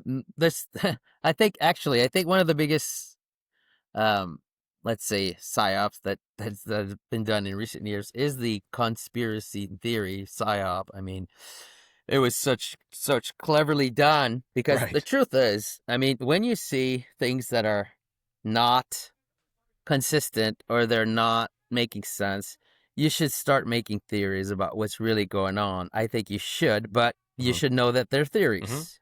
See, but I think part of the conspiracy theory psyop is that they created this character, that someone who is too sure of himself in his conspiracy theory, okay? I agree that that's wrong. It's like, if you do a conspiracy theory, you shouldn't be adamant about it. You shouldn't be like, I know that this is what it is, but I mean, this is part of the problem. But see, man, I make conspiracy theories all the time, nonstop, every time, not just with political stuff. I mean, we all do. But I don't get attached to these theories, you know? That's the problem. And then I don't go crazy about them. I just see odd things that don't make sense. And then I suspect there's something wrong. So then, you investigate. And then when you have more solid grounds for it. But this is, I think, really interesting, is we do have to understand too that there's like levels to it, you know? Oftentimes I don't know what's behind a lie, but I can still know that there's a lie. You see, it's like, it's one thing to know that someone's lying, and it's another thing to know what's the truth. So those are two completely separate things. But most of the time what I see is people lying. That doesn't mean I know what's the truth behind what they're hiding, but I can still know they're lying. So to me, that's usually enough for me not to listen to these people anymore. Let's say mainly politicians, but it's like, if someone contradicts himself right in front of my eyes, I don't know. I could see he's lying. I could see he's hiding something, but that doesn't tell me what he's hiding. But maybe I don't need to know what he's hiding. Now I know this guy's a liar. I don't need to listen to him anymore. Period. You see what I mean? Like, so there's like different levels of detecting nonsense and deceit, because often the conspiracy theories are about finding what's behind the front, you know, finding what is actually behind the deception, which is something I think we can almost never do. Figure out what is actually the truth behind the lie, because we don't have the information. Usually, most of the time, we don't have it. So I can't know what's behind it, but I can detect contradictions in what the narratives that are being given to me, and I can detect backpedaling and things like that. You know, as you said something, and then I'm repeating it to you, and then you're like, I never said that, or you change your mind all of a sudden. You know, that's like skating. You know, I can see that. I don't know why you're lying, but I know you're lying, buddy. So when you detect that, I think it's already enough. You don't necessarily have to find the truth behind. And I think that's actually part of, let's say, the psyop of the conspiracy theory is, I don't have to know the truth to know that you're a liar. And once I know that you're a liar, I don't listen to you anymore, and I don't trust you anymore. See? That's something I think is important, because for me, I don't know what's behind most of the things that I see going on right now. I really, really don't. But I can tell something fishy is going on. That's for sure. I think a lot of people do, and and I don't blame most people for going to big channels that present question the narrative, because they're looking for truth, just like so many other people are, right? Like we all want to know what happened with the JFK assassination. We all want to know the truth behind 100 other things that we haven't gotten the truth on, and that's totally natural, and that's what should happen. I'm always weary of the people who present you with the gaps in truth and say, well, there's something amiss here, and then fill those gaps in for you. And they do so in a way, like I said, that it's presented as truth. And I think there's a fine line that you must walk when you're doing that sort of content, I guess, because you should say, hey, look, guys, this is what we're being told. Here are the contradictions in that story, right? We need to demand the truth and have them explain why there are these contradictions. And then you can walk over that line very easily into, well, here's the contradictions, and here's what this actually means because they're contradicting. It's like, well, no, you're presenting an argument from nothing. There is no premise here, so this is a false syllogism, because when you're saying, well, here are the gaps, here's the things that are contradicting, and this is what they actually mean. Well, you're not presenting me any information. You're using what isn't there as a way to feed me your own narrative now. And people, I guess that's like one of my points in having the last couple of live shows we've done and explaining this is learn to recognize the difference. I encourage everybody to question what you're being told, especially when you can tell you're lying, because most people have enough discernment to know when they're being lied to, even when they're not in front of somebody. But it's so easy to fall into the trap of listening to somebody tell you what the truth is. And, it's disappointing too, because there are a lot of content creators online who I used to listen to sometimes, and I respected the fact that they sort of remained objective in their questioning of the narrative, and saying, well, that's the contradictions in the story, guys. We should, push for information and to know. And they've sort of, evolved, or I guess devolved, maybe a better word, into now grifting by using the gaps as a way to peddle a narrative, and people tend to enjoy that. But I think because, and I don't necessarily blame people insofar as they have some sort of insidious, malicious reason why they like these people, but they want the truth just like everybody else does, and it's so easy to fall into that trap of fallacy presented as truth. And unfortunately, those tend to be the people online that tend to garner the most attention from everybody. So critical thinking and thinking on your own, and coming up with and being okay with not knowing something, even though you can continually question and not know something, and you have to be able to be okay with that. And you can still persist in your quest for truth without knowing. And this is, as somebody who was a police officer for almost 15 years, this is something you have to come to grips with. You may not always know, and if you start to ascribe meaning to things that aren't connected, you're going to build your own narrative, and it's going to lead you off the path of truth, and you're not going to arrive at the location you should, and you're going to make mistakes, and the level of work you do is going to be very low, and so I hate seeing that, and I hate seeing people fall into all of that, which is why, like I said, I sort of made it my mission over the last couple of weeks to try to teach about having conversations and encouraging them to be in person. But would you say that the Bible has a mechanism for helping people hone their discernment skills? You mean discernment skills about what we see in the world, or what we read in the Bible? Yes, interpretation, I guess, of the world, I suppose. Yeah, that's a good question. It's too hard of a question. I haven't thought about that. It's a good question. Is there in the Bible something that tells us how to interpret the world in a way where we don't, let's say, go crazy, or I think maybe Jesus says a lot of things that are actually in a way about that. I think when Jesus says, you shall judge a tree by its fruits, it's not just like about morality. I think it's judge a tree by its fruits. Like if someone says something, that's what you judge them against. You don't look at what the person says. You look at what they do, and then that is a criteria to help you have a good perception of things. If someone says something and they do the opposite, obviously there's something wrong here. So that is a criteria. But people don't actually do that. Most people don't do that. They listen to what the person says, and then they get all excited or whatever, depending on if you agree with the politician or not. But you can get excited, angry, and excited, happy. Let's say it doesn't matter which side you're on. Yeah. It works on both sides, actually.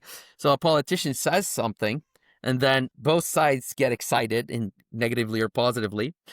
And then you wait a little bit, and then this thing they said never happens. So what was that all about? It's like, what was that? So for like 2 weeks or so, it's usually 2 weeks for some reason. I don't know.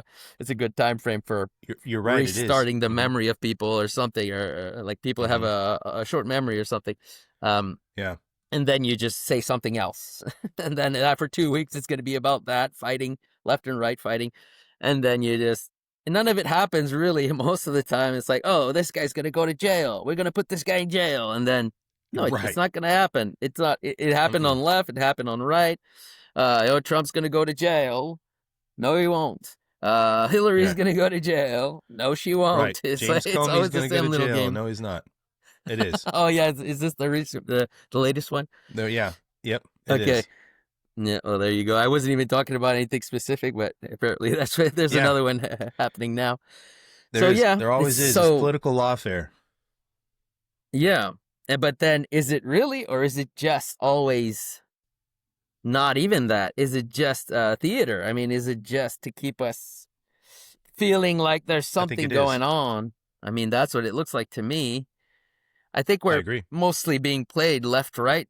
We're being played many. I think there's certain agendas that are actually real agendas, and those are being implemented, and there are fake agendas that they juggle with. Left, right. It never happens because it's being juggled. So it's like, oh, we lost the part of the government in the midterms, so now we can't do any of the stuff that we said we were going to do before. It's just not going to happen. But it's nobody's fault because now we lost this branch of the government. So we need, I don't know. I'm not American, so I don't know that well the politics of it. But it's like there's different branches. Sure. You need to have a certain approval to have certain things passed, right? So, on the midterms, we lose what we need to make what we said we were going to do pass, and it doesn't pass. So it seems to be like that. But not for all agendas. For some of them, they will pass no matter what. And it looks to me like those agendas are things like AI stuff and techno stuff. That's gonna pass. I could tell you. I could promise you that. Those are gonna pass. Yeah, that's the real. Exactly. No, that's the real narrative for sure. I think technology. If you look at our physical world that we live in, and you say, well, okay, the internet is a digital world that we all live in as well. It's so much harder to exact authoritarian control in the physical world. But when you put everything that you would normally do in the physical world online and it's regulated, then now you really are controlling everything in the physical too. Because like your example of farming, if nobody knows how to take care of themselves and grow their own food, and they're dependent upon grocery stores, which use digital transactions, right, for you to pay for your food, and most people don't use cash anymore. Or some people may use a service that delivers them groceries, they order food, all of these other things. Your money all exists online. You cannot walk up to a bank anymore, and if you want let's say you had a large sum of money in a savings account, and you're like, well, I need $100,000 out of my savings account. No bank is going to be able to hand you that much cash on hand. So all of the physical things that we have gone online digitally. So I think I agree with you that technology and the digital world essentially is the great changing of things that will eventually be the control that the proverbial they have over all of our lives. And the United States, I think the more I see like who does President Trump keep around him, and you look at people, it's like Peter Thiel, it's the Sam Altmans, it's the Larry Ellisons, and all these people that have they're the technocrats, right? It's that's the real narrative. Look at the things not being said. Look at the people that he keeps, that are kept around. That's the reality, and the rest, like you said, is political theater to make you feel good about about going after this guy, and we're gonna go after him for perjury and all this other stuff. Even though I think most people feel like at the end of the day, nothing real is gonna happen. But for 2 weeks, it feels really good, like your 2 weeks. side is doing something. Yeah, exactly. And then it's gone again. But if you don't mind, could we shift gears a little bit? And I actually wanted to ask you, you mentioned when we were texting about giants in the Bible. And, I'm kind of curious to get your take on that, and, maybe the Nephilim, because that is something, maybe it is political theater, but even President Trump himself was talking about the Smithsonian lying to people about giant bones and all of that. And when, Christians think of giants, of course, we think of Goliath, and we think of, the Nephilim. So just kind of interested in your position and your thought process on those. Yeah, well, almost everything I interpret from the Bible, I kind of use the cosmology that I try to develop. Well, it's not like I invent it. I try to have the cosmology of the Bible. That's my intention. I could make mistakes in there, but I just want to mean that it's not something I invent. I try to use the cosmology that I see in the Bible to interpret the Bible. That's my whole shtick. So when I talk about things, usually there's like two aspects to it. There's like a symbolic aspect, and then there's a factual, let's say, factual aspect, okay? And to me, those two things go together. They absolutely go together. It's not like I'm talking in metaphors or anything like that. You see, I'm trying to describe reality in a way where the facts fit the spiritual meaning completely. So it's not like there's metaphors and then there's facts.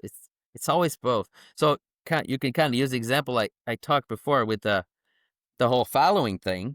I mean, I wasn't talking in metaphors there. You see, I think there actually was a flood. I think there actually was this event of Cain and Abel. You see what I mean? Yeah, It's not like I'm agreed. metaphorically interpreting it. I see meaning in facts, which is not the same as kind of inventing metaphors and myths. You see, it's like the things happen, and Right. these events are full of meaning, and then the meaning, we can understand the meaning by seeing the events, right? So that's, we always have to keep that in mind. So it's like, because sometimes when I explain how I see things symbolically, people interpret it as if I'm saying that it's not real, or it didn't happen, or it's like a myth or something. No, that's not what I'm doing at all.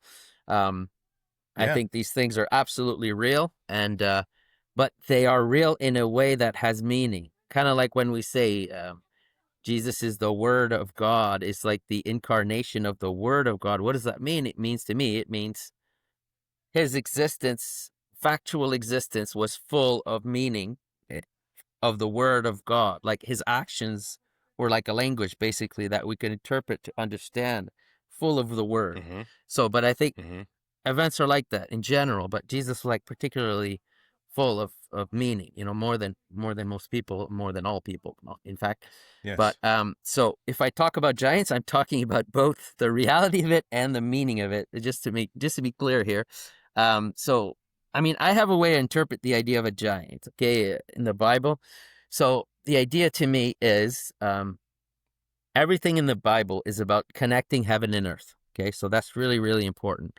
Mm-hmm. Just like it says, when God created Adam, he took the dust of the earth, that's the earth part, and then he blew into his nostrils the breath of life, that's the heaven. So it's like heaven and earth joined together. So almost everything in the Bible, you can interpret it with this basic pattern.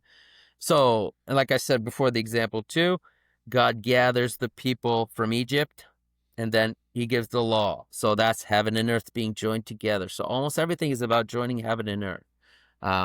So if you think like that, then you can ask yourself, what's a giant in that cosmology? What does it mean to be a giant?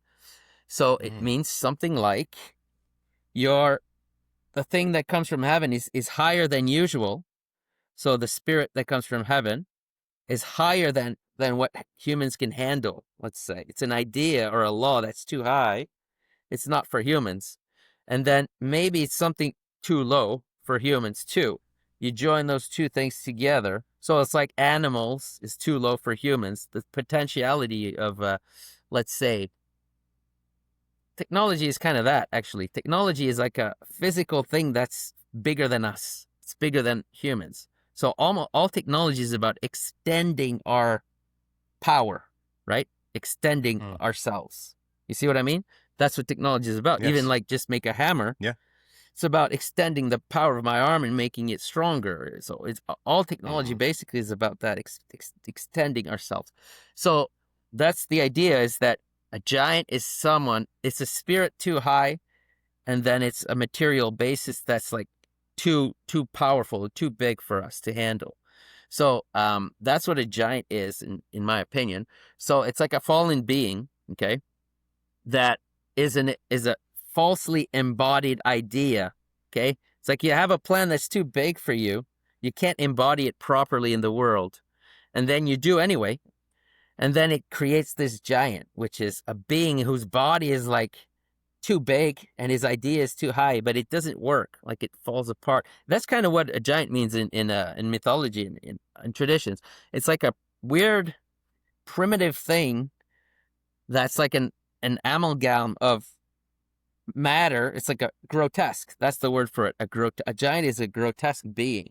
So I see some empires as that. It's like, look, I'll give you an example of what I would consider a giant. Now, I'll get back to what I actually see as giants. I'll get back to that before, but just as an example, here of what I'm saying of the principle, I think actually multiculturalism can create a giant in the sense that it's an idea too high. It's like an idea that wants to include everything, right? Because multiculturalism is an idea that includes everything, as opposed to other kinds of nations. So you say, the German nation includes Germans, right? These nations that are organically made. They come from people. They come from descendants of people. That's a normal nation, right? But if you want to do a multiculturalism, it means you've got this idea of including everyone. And so what do? You just find an idea so vague. It's like multiculturalism just means anything, really. If you say our culture is multiculturalism, what does that really mean? It doesn't mean anything. Right. So it means just anything goes, really. All cultures are included in our culture. Meaning. That's totally meaningless. So, but that comes from it comes from having an idea that's too high. It's like you wanted to have in your country or in your nation or whatever, or your group, you wanted to have everything. That's like seeing too big, okay?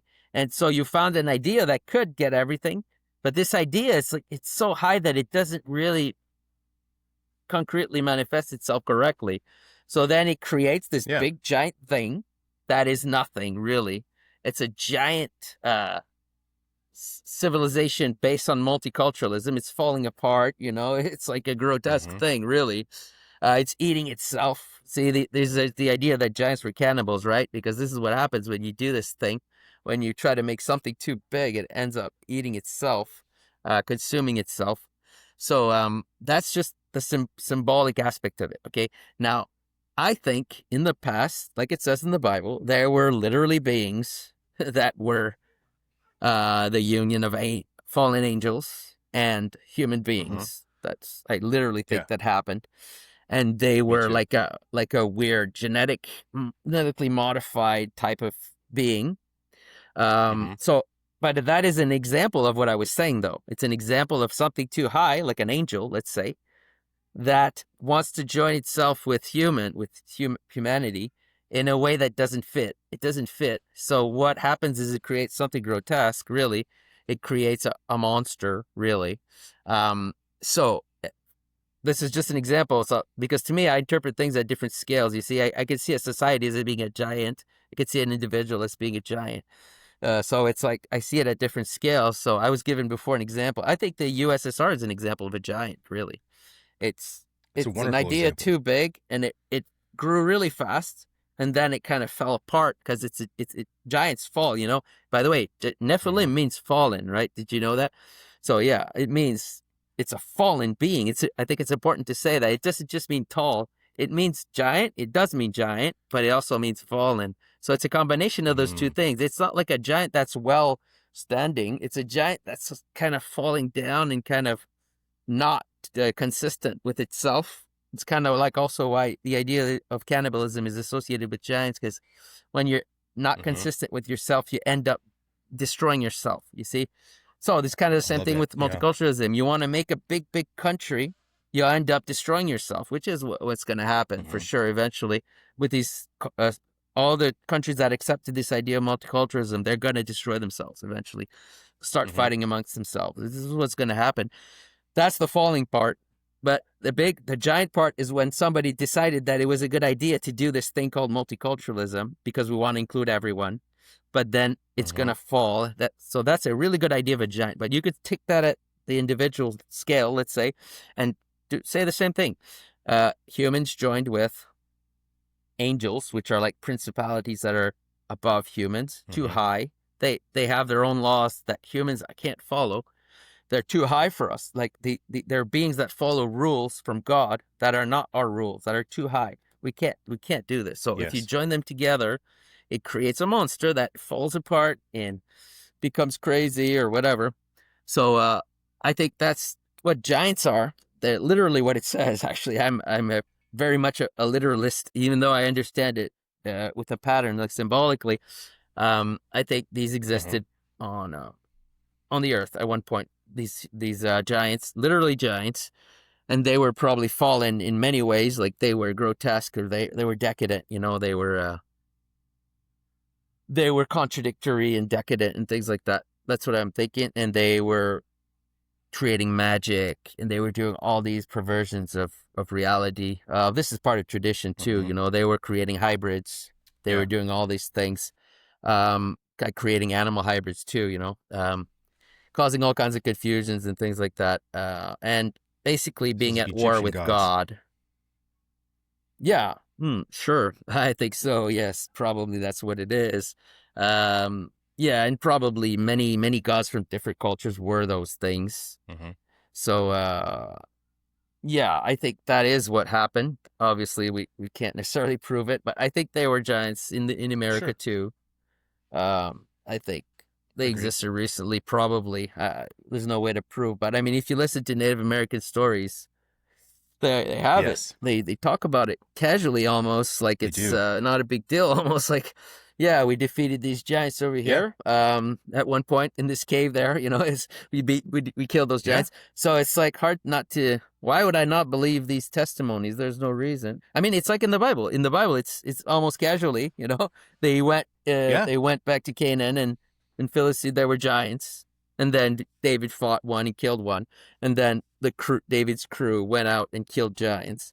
It's not like it's a big deal. They're almost not describing it as a big deal. They're describing it like a fact of, commonplace, exactly. So when I listen to Native Americans, they talk like that, you know, it's like they have these stories where it's commonplace, you know, there was some giants over there, we killed them. They were stealing from our village and like eating people, so we had to go kill them. Well, these are like stories that they pass down, I guess, obviously, right? So, but it's like so casually said, and so to me, it's obvious that this is probably true. I don't see why anyone would invent stories like that. I don't see. There's no logical reason to invent these stories, and they're everywhere. Every culture has this thing where they colonize a region. And then there were giants before. So it's like Ireland and stuff even has these stories. Every country has these stories of, at first there were giants, right? And then we defeated them. And now we took over. So I don't see why I wouldn't believe, you know what I mean? It makes sense to me symbolically when I understand symbolically things. It makes sense. I understand what it means. And it also makes sense when I see testimonies and stories and things, and I'm like, yeah, why wouldn't I think this is real? So is there a conspiracy to hide this stuff? It's possible. I think, yeah. But I think there's lots of things that are hidden from us. So I'm not even shocked at that anymore. I just see that's the way of the world, you know, that's how things are. Things are hidden from let's say the peasants. I'm one of the peasants apparently, so I don't get to have access to every bit of knowledge, you know, every bit of information. But why? Do you agree that they might be hiding this stuff? I do. I think that and this is just, again, this is my opinion. I think the reason why they hide it is because it's proof of the spiritual, right? And if giants are, and I believe them to be, the byproduct of the Nephilim and man, then that proves the Bible, right? And I think that there is, because the devil wants to confuse you about what truth is and what the reality of our origins are. It's not even it's not even like this conspiracy to hide information, because like, I don't think there's like an organization in the government, so to speak, that's just like, okay, and your unit is here to hide the giants, and your unit here is to hide the dragons, and your unit here is to hide the UAP, and maybe UAP, right, for that now. But I think that it's a byproduct of the sort of control that the devil has over the world. And because if you believe in giants and you believe the biblical origin of them, then well, now that's just evidence of the Bible being real and literal, and that these aren't just stories that are allegorical. Like, this is a reality of the way things used to be. And I love that you brought in the Native American cultures with it too, because we like to talk about the strange here on the podcast. And I brought up a lot of different, even like cryptids, right? Like the Native Americans have stories of, and people who aren't Native Americans, like the one we just talked about recently, the Kelly Hopkinsville goblins story. There's all these different Native American cultures in the United States that aren't even central to the region where this happened, that have all these different little creatures. They talked about puckwudgies and things like that look the same, and the Native American cultures talk about giants all over the place. They talk about giants. And even when I lived in Japan, the Japanese have stories about about giants, and it's just spoken casually. It's not something, there would be less of them than there are human beings. And so it doesn't seem that far-fetched to think too that maybe human beings did indeed kill them off, and it's just like the flood story. Every culture has a flood myth or flood story. The Bible isn't the only one. You have the Epic of Gilgamesh, the Central and South American cultures like the Inca and the Aztec and the Maya and the Tlaxcala. They all have these stories of a flood. The Chinese have a story of the flood, and it's just like this lost history that human beings have that used to just be normal, but now isn't, because I think that it has an association to the spiritual, and I think that there is an attempt, an active attempt to sort of subvert anything that can be spiritual for a replacement of the state, maybe in certain places like China, or technology of that. So I think there is, I agree with you in the sense that there's a conspiracy to it, but I think it's more of a spiritual conspiracy rather than like maybe UAP. I don't know. That's an interesting one. Maybe if you feel like you want to offer your opinion up on it, but I find it interesting that a lot of people in the UAP sphere now talk a lot about the spiritual aspect of it. Are you familiar with Dr. Diana Pasulka's work by any means? Yeah, no. No? Okay. So she's written a couple books. I've read them. They're pretty good. The first book she wrote, though, was called Heaven Can Wait. And in it, she documents all of these encounters that she talks a lot about purgatory. And then she talks too about saints and the supernatural experiences that they had. And essentially what happened is she presented this information, her book. A friend of hers read this book and said, wow, this book reads like a Steven Spielberg movie about, he was talking about like Close Encounters of the Third Kind. And she's like, wow, yeah, this really does sort of sound like these modern age UFO encounters. And the sort of, one of the ones that she uses as an example all the time is Saint Teresa of Avila. And there's that really famous, the Ecstasy of Saint Teresa. I think you know who I'm talking about, or maybe you may know the sculpture I'm talking about. And she talks about the experience that she wrote down in her personal diary about what happened about this small being that she called a cherub at the time, the cherubim, and it was a being of light, and it did an inspection on her body, and she was filled with such pain and ecstasy at the same time. It was like the feeling she got from this examination was so intense. It hurt but felt good at the same time. And that there, in the modern UAP community, there are people who do communicate and have these interactions with light beings, and they talk about them. And that back, when the central framework for human beings was centered around Christianity, or at least, in Europe was centered around Christianity, that these beings were seen as angels, but in the modern times they're seen as, extraterrestrials or ultra terrestrials. And so she talks about how they're the same thing. And she is herself Catholic. So she leans more towards that people are still having interactions with angels or maybe some other spiritual being. But it's just being pushed through this, this lens of a scientific explanation, and in an interstellar, intergalactic explorer visiting the planet. I guess, does that sort of make sense? I explained that well enough? Sort of a convoluted idea. Yeah. Well, I got to be honest. I don't know what to think about that, because to me it kind of looks like something fishy. It looks fishy to me.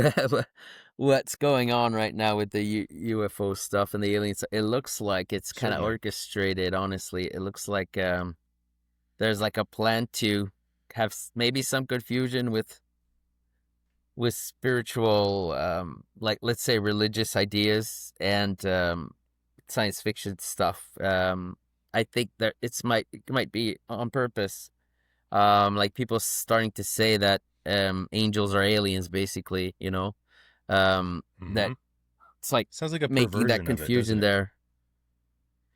Yeah, well, to me, it's like, it sounds like a parody of religious ideas. To say that, I agree with you. Let's say, I've heard this a few times recently. It's all recently. When something starts happening all at the same time, I have these, my doubts about it. But it's like all of a sudden I hear about Mars, and all of a sudden everyone's talking about remote viewing.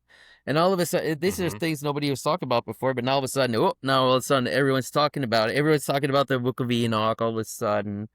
And all of a sudden, I'm supposed to think that there was maybe a civilization on Mars, and that some people remote viewed it, and then maybe Earth, the people of Earth come from that, all that stuff. It's like, why is this all coming out all of a sudden? To me, that's very fishy.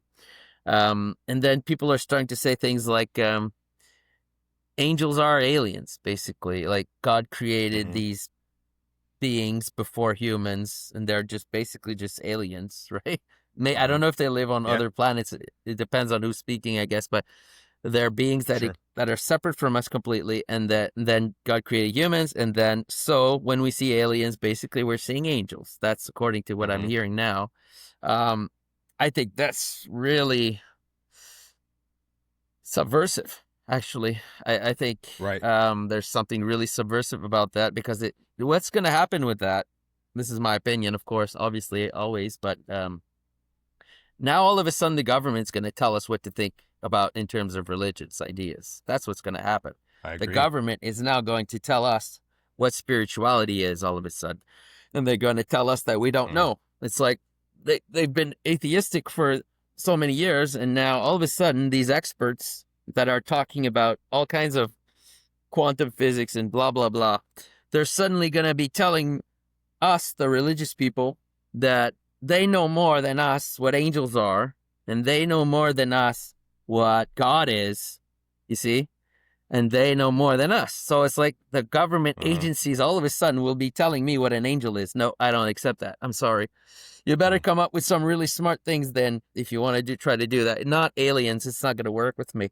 You better have some deep knowledge if you want to convince me that you're the new priest class, let's say. Right. This guy who does remote viewing for the government. You're going to have to do more than impress me, let's say, with your stories about astral projection and remote viewing. If you want me to think that you're the next priest class, you're going to need more than that. I mean, it's like I'm speaking to them right now, but it's not going to work. I'm not going to fall for that. You're going to have deep knowledge if they want me to listen to what they say. I'm not going to accept this. We did an experiment and we did some astral projection, and then we saw the aliens, and then they told us that they were angels. That's not good enough. I'm not going to abandon 2,000 years of tradition, from my religion, let's say Christianity, and accept these people all of a sudden who 2 seconds ago were atheists and 2 seconds ago were materialists, and now suddenly they're going to tell me it's all about frequencies and energies, and sounds totally new age-ishy to me. It doesn't sound like anything profound to me. So that's my take on it. I don't buy it. It's like God without God, essentially. It's what it sounds like. Yeah. It sounds like it's a materialization of spirituality in some ways. It becomes technical knowledge. It's now technical knowledge all of a sudden.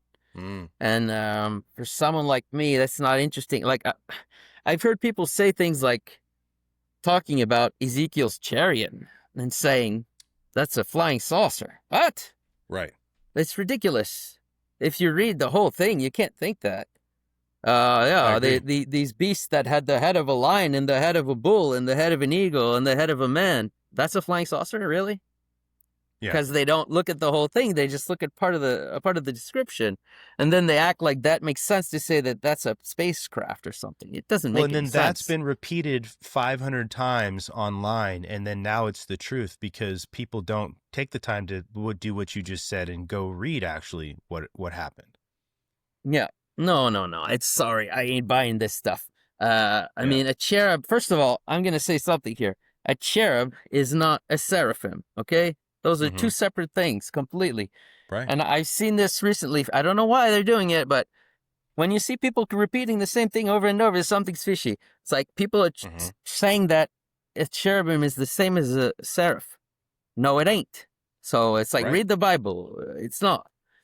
One of them is like a hybrid, or it's like a lion, bull, man, eagle heads. That's not the same as a seraphim. A seraphim is like an angelic being that's fiery.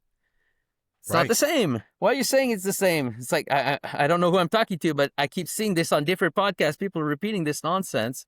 So I'm thinking there's a reason. I don't know what it is, but we're probably going to find out soon enough. But it's false. It's a teaching. So stop listening to that, John. I think that the demonic forces on earth want to confuse people about the reality and the truth of things. And one of the best ways to do that is to conflate everything into one grandiose idea that isn't actually truth. And the internet is really, really good at that because you look at X, right? You see comments and somebody says something and then they don't go read below, right? And whatever they just saw as they scroll is now maybe, well, that makes sense and I'm going to internalize that, I'm going to believe it. And a really, really, really good example of that, and not to get like political, and I don't want to, but a really recent example of that is what's it called? Oh man. Anonymous, the like cyber hacker group, Anonymous, you know what I'm talking about? They posted that picture of the guy who shot Charlie Kirk online, and it was the fake one of him wearing a Make America Great Again shirt. And that was the picture they shared. And then if you were to click that picture and go to the comments, the first comment, their reply to themselves was the actual picture, and they put actual picture. But if you went to look at it, the picture with the Make America Great Again shirt on had like a couple million views, and the real picture only had something like 100,000 views, right? And so set that aside, don't want to get back into that. I'm just going to go to what you said, is that there's so much of that online and it's so easily digestible, and the attempt to confuse people and conflate ideas. And by saying, your point about giants and multiculturalism, that if you can take these things that are unattainable and, you use them as sort of like a vehicle for this idea of, everything is going to be better. And, we're going to, your individual identity doesn't matter. Your global identity is what needs to matter. And now nothing has meaning. If every culture is acceptable, every behavior becomes acceptable, it's meaningless. It's pointless. It's chaos. It's dangerous. It's destructive. All these things, and you're probably a C.S. Lewis fan would be my guess. You read like something like he wrote the Screw Tape letters, and in there, Screw Tape is talking to, this fledgling demon, and he's giving him these, examples about what humanity is and how to confuse them and the things they like and what'll entice them into believing certain things. And it's really on its face is like this great treatise on everything that's wrong with human beings and our fallibility. at the same time, it's almost like a framework for how to execute this psyop that you were talking about before. And then I really just want to say, like, you're like, I don't know who I'm talking to, but I'm talking to, and I'm saying this. It just reminded me of Aslan talking to the witch. He says, do not cite the deep magic to me, which I was there when it was written. You know, it's like, you're not going to come in here and introduce these false ideas and talk to me about it. Somebody who pays attention with eyes to see and ears to hear, you know, it's not going to work. And you have to have principled ideas, and you can't abandon them. Otherwise, you never had those principles. And, you know, this foundational rock that we've been given in the Bible, and understanding the truth of it, and looking at things through this lens of having premises we agree on, and in adhering to those universal truths inside of it is sort of a knife, a discerning knife to cut through all of this confusion and conflation that goes on online. And people try to, you know, like I said, use all of this spirituality and UAP as a way to introduce God without God, this new age idea of things. It's when you spend time in the word, or you spend time in understanding the universal truth that comes from it, then you can see through and into these things, and you can recognize where they've been perverted and twisted. And that's, you know, when I asked you earlier, what do you think a Bible has to offer as far as discernment and understanding the word, I think just understanding the word itself is a tool for discernment, and it's the greatest tool that you do have. And so, you know, that's, anyway, that your whole thing made me think of Aslan talking to the witch, which is kind of funny, but also interesting. So Yeah, well, I wanted to say something just with what you just said, because you were just reminding me what I said before of Jesus says, judge a tree by its fruits, and which basically means, you know, judge an idea or a spirit by what it produces, right? It's actual producing. And what I see now, it seems like they're trying to make a new kind of religion where it's based on this fantasy world that's not our world. Okay, so it's like Jesus talks about doing things. It's like, do these things, do these actions. He doesn't talk about frequencies and energies, and he doesn't even talk about meditation. He doesn't talk. You see what I mean? He doesn't talk about these things. He talks about actions. He talks about the real life of humans. He's not talking about outer space, weird quantum physics nonsense. See? So it's like they're trying to replace this real religion, which was given to us by Christ, which is about being human and acting correctly in the human world. And it's got some really weird things too, but they're all about our real world that we're in. I mean, the idea of dying, Jesus, is like the saints. They died for Christ. It's like a mystery. It's not easy to understand or anything like that. You know, it's not just a morality. It's something higher than that. But he's not talking about weird stuff. You know, no, it's like what they're showing us now is like secret knowledge. Okay, it almost sounds like tree of knowledge of good and bad. It's like this secret knowledge. We have the secret knowledge. You peasants don't. Listen to us. And they're not even telling us how to live properly. They're not telling us what to do. They're not guiding us, really. They're not giving us real knowledge. They're telling us, basically, we have secret knowledge because we're scientists or whatever. Listen to us. We're going to tell you what's what. And then basically it's a replacement, I think, of true religion. That's what I think. And it's going to end up being, they're going to be the next priest class of a new religion, not Christianity, nothing to do with Christianity. They don't talk about Jesus. Notice that. Jesus is not important to them. It's all about angels and weird stuff like that. The Book of Enoch, they're going to talk about the Book of Enoch and stuff. So whether it's a fake, what they're talking about, or whether it's real, to me, it doesn't really matter, because they're trying to replace Christianity. That's for sure. I see it. It's going to, I mean, Jesus doesn't talk about remote viewing and stuff like that. Yeah.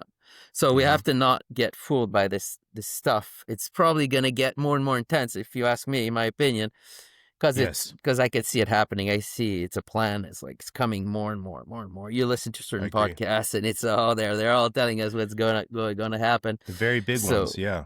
Yeah, the big ones. You just listen, and you can know what's coming. You know, it's the AI, weird new religion of information, angels, and, aliens, and that's looks like what's coming. So for sure I'm not falling for it. That's for sure.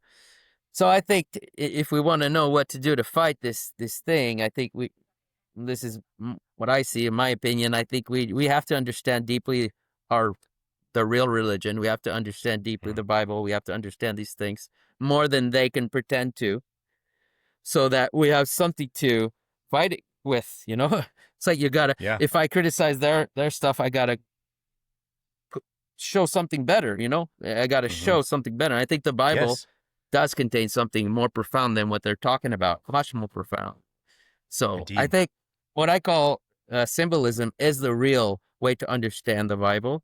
I kind of explained a little bit what I meant before. It's not metaphors. It's not allegories. Well, there's some allegories in the Bible, but what I'm saying is the heart of it is incarnation. Okay? It's like Jesus is the incarnation of the Word of God.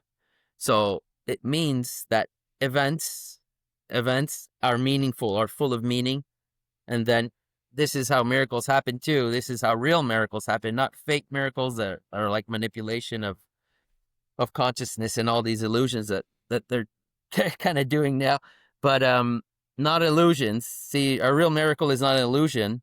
They're real good with illusions, but a real miracle is about manifesting a truth in reality. So it's kind of like you will judge a tree by its fruits. It's like producing fruit that's full of light, full of meaning.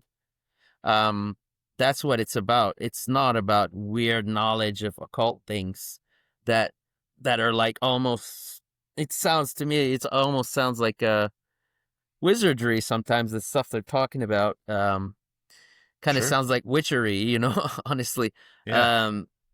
And now they're talking to us like they know, like they're talking to Christians like you guys are not spiritual, you're materialists.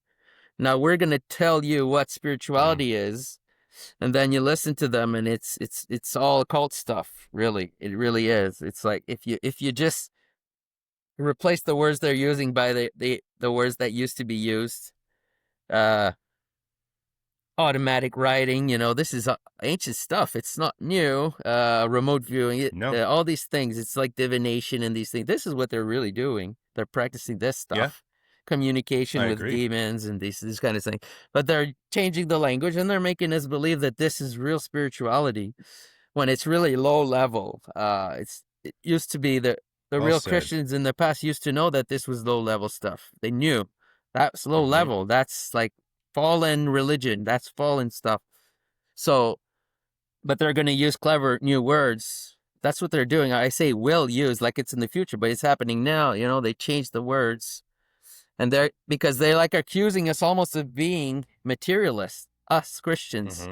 Right now, I'm seeing it a bunch of places now. It's like they're talking to us like, you Christians don't believe in spirituality. You're just a bunch of materialists, which is complete, absolute nonsense. Lies. We've always been believers in miracles and spiritual things and angels and demons and all these things. We used to be mocked at 2 seconds ago. We were laughed at by these same people. For these beliefs and for these experiences that we have. And now it's like they totally flipped the switch, and now we're the materialists and they're the spiritual people. They have no real principles. No, it's not going to happen. Why. Yeah. Sorry? Exactly. They don't have real principles, so they can flip like that because there's nothing they believe and hold close enough to believe is a truth to them. They flip like the wind. Absolutely. You know, the leaves behind you, you know, they're fluttering around. Nothing real. Yeah, well, absolutely. Matthieu, it's been an absolute pleasure talking to you. I've got to wrap up, but thank you so much for the talk. I want to do this again because I know that Chris would find a lot of joy in talking to you, and I think you would in talking to Chris too. And we should totally do this again. We can even try to do it before the winter hits where you're at, so you can we don't have to wait a whole year or several months before we can do this again. I would like to do that. And but thank you so much for your time. I would like to give you the opportunity for you to talk about your book again, where people can find you on social media, and where can people find you and your book and all that. Oh, my book is just on Amazon, and it's called The Language of Creation. It's like Language of Creation, Cosmic Symbolism in Genesis. And it's about symbolism, but it's about symbolism the way I kind of tried to explain it a little bit. So my book is all about trying to take the cosmology of the Bible, seeing the patterns in that cosmology and then using these same patterns to interpret stories in the Bible. Similar to what I did with the following thing, but this is kind of a new thing that I recently discovered. So that's not in my book, but it's similar ways of thinking. And well, I'm on Twitter, but I kind of stopped doing that. I was wasting way too much time with the Twitter thing, so I kind of got a little bit shut that down there because I was like wasting way too much time on Twitter, or looking at nonsense, and it draws you in. So I kind of tried to block that a little bit. So I'm still there. You can still find me. Yeah. Awesome. Well, again, thank you, Matthieu, for your time. I hope that you have a great weekend, man. And we'll stay in touch on X and get you back on here again, hopefully here relatively soon. Then that way, Chris and you guys can talk. And I think it'll be a totally different animal, that conversation. It'll be a lot of fun. So everybody, thank you so much for listening. Please check out the show notes. We could put the links in there where you can find Matthieu, and I'll put a link in there for Amazon where you can check out his book. But again, Matthieu, thank you so much for your time, and look to speak again soon. Thanks.